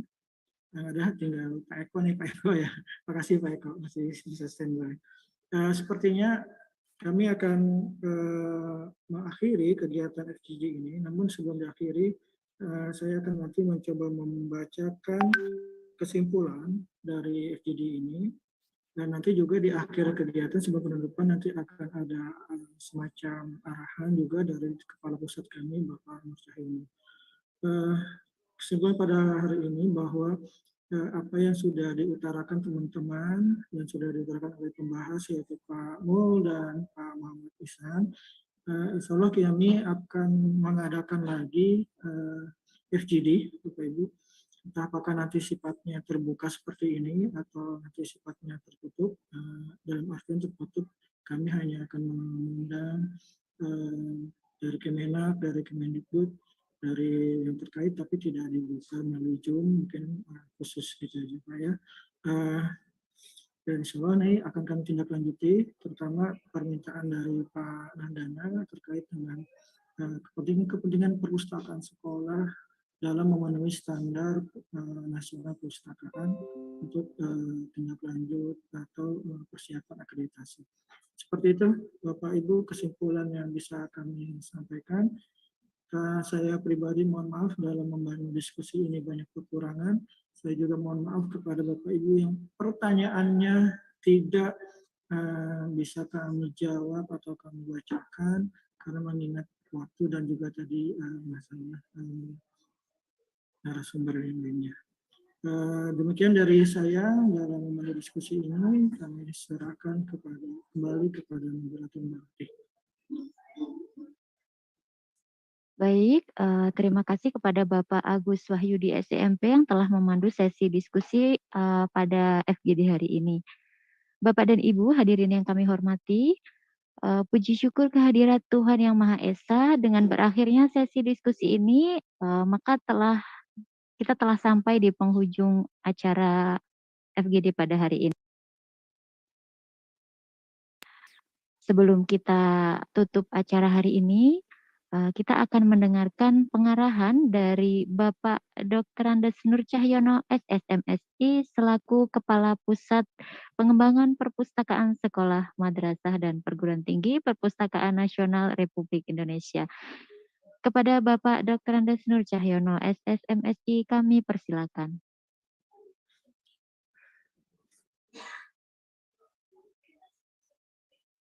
Baik, terima kasih Bu Ratih. Assalamualaikum warahmatullahi wabarakatuh. Selamat siang dan salam sejahtera buat kita semua. Bapak Ibu yang kami hormati, luar biasa pertemuan kita pada siang hari ini. Dari awal tadi kami mengikutinya. Sepertinya teman-teman pustakawan Sekolah Madrasah Indonesia sangat antusias sekali di dalam mengikuti seminar kita hari ini. Tadi sudah sempat direkam 1.800 orang, sekarang turun lagi 1.400 orang yang mengikuti acara ini.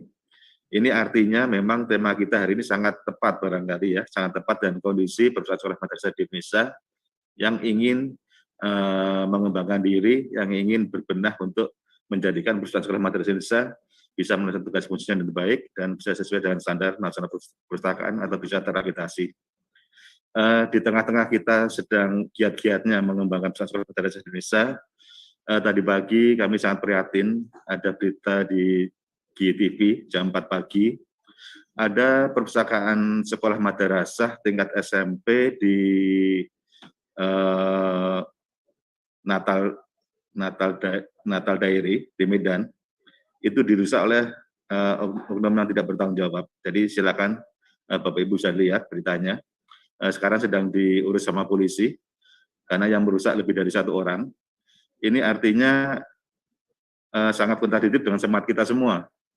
Jadi harapan kami mudah-mudahan tadi yang perusak dari Sekolah Muhammadiyah dari Natal itu mudah-mudahan lekas ketangkap dan misinya dia apa, kenapa sumber belajar yang sangat bagus, yang salah satu sumber belajar yang ada di sekolah sampai dirusak oleh orang yang tidak bertanggung jawab. Itu sangat bertentangan sekali dengan semangat kita pada hari ini. Baik Bapak Ibu, dari narasumber yang luar biasa tadi, sebenarnya sudah memberikan pencerahan buat kita semua tentang sebenarnya kami pemerintah, baik perusahaan nasional, Kementerian Pendidikan, dan juga Kementerian Agama, itu sama-sama ingin menjadikan perusahaan sekolah madrasah kita memang bisa dikembalikan lagi fungsi-fungsinya sesuai dengan tujuan yang ada. Namun ternyata regulasi yang sudah kita buat bersama, ada Undang-Undang 43 ya, ada juga peraturan Menteri Pendidikan Kebudayaan, Riset dan Teknologi nomor 2 2022, itu sepertinya juga belum bisa diimplementasi secara maksimal. Nah, tadi sudah diskusi sudah cukup panjang lebar, namun sepertinya diskusi kita ini belum sempat menjadi suatu kesepakatan, sehingga menurut kami masih diperlukan kita bisa bertemu kembali. Kita masih bisa bertemu kembali untuk menjadikan apa yang sudah kita bahas pada hari ini, untuk kita kembangkan lagi, kita rapkan lagi untuk menjadi semacam suatu rekomendasi. Rekomendasi yang intinya mudah-mudahan nanti dari hasil diskusi kita ini, Kementerian Pendidikan, Kementerian Agama, ada semacam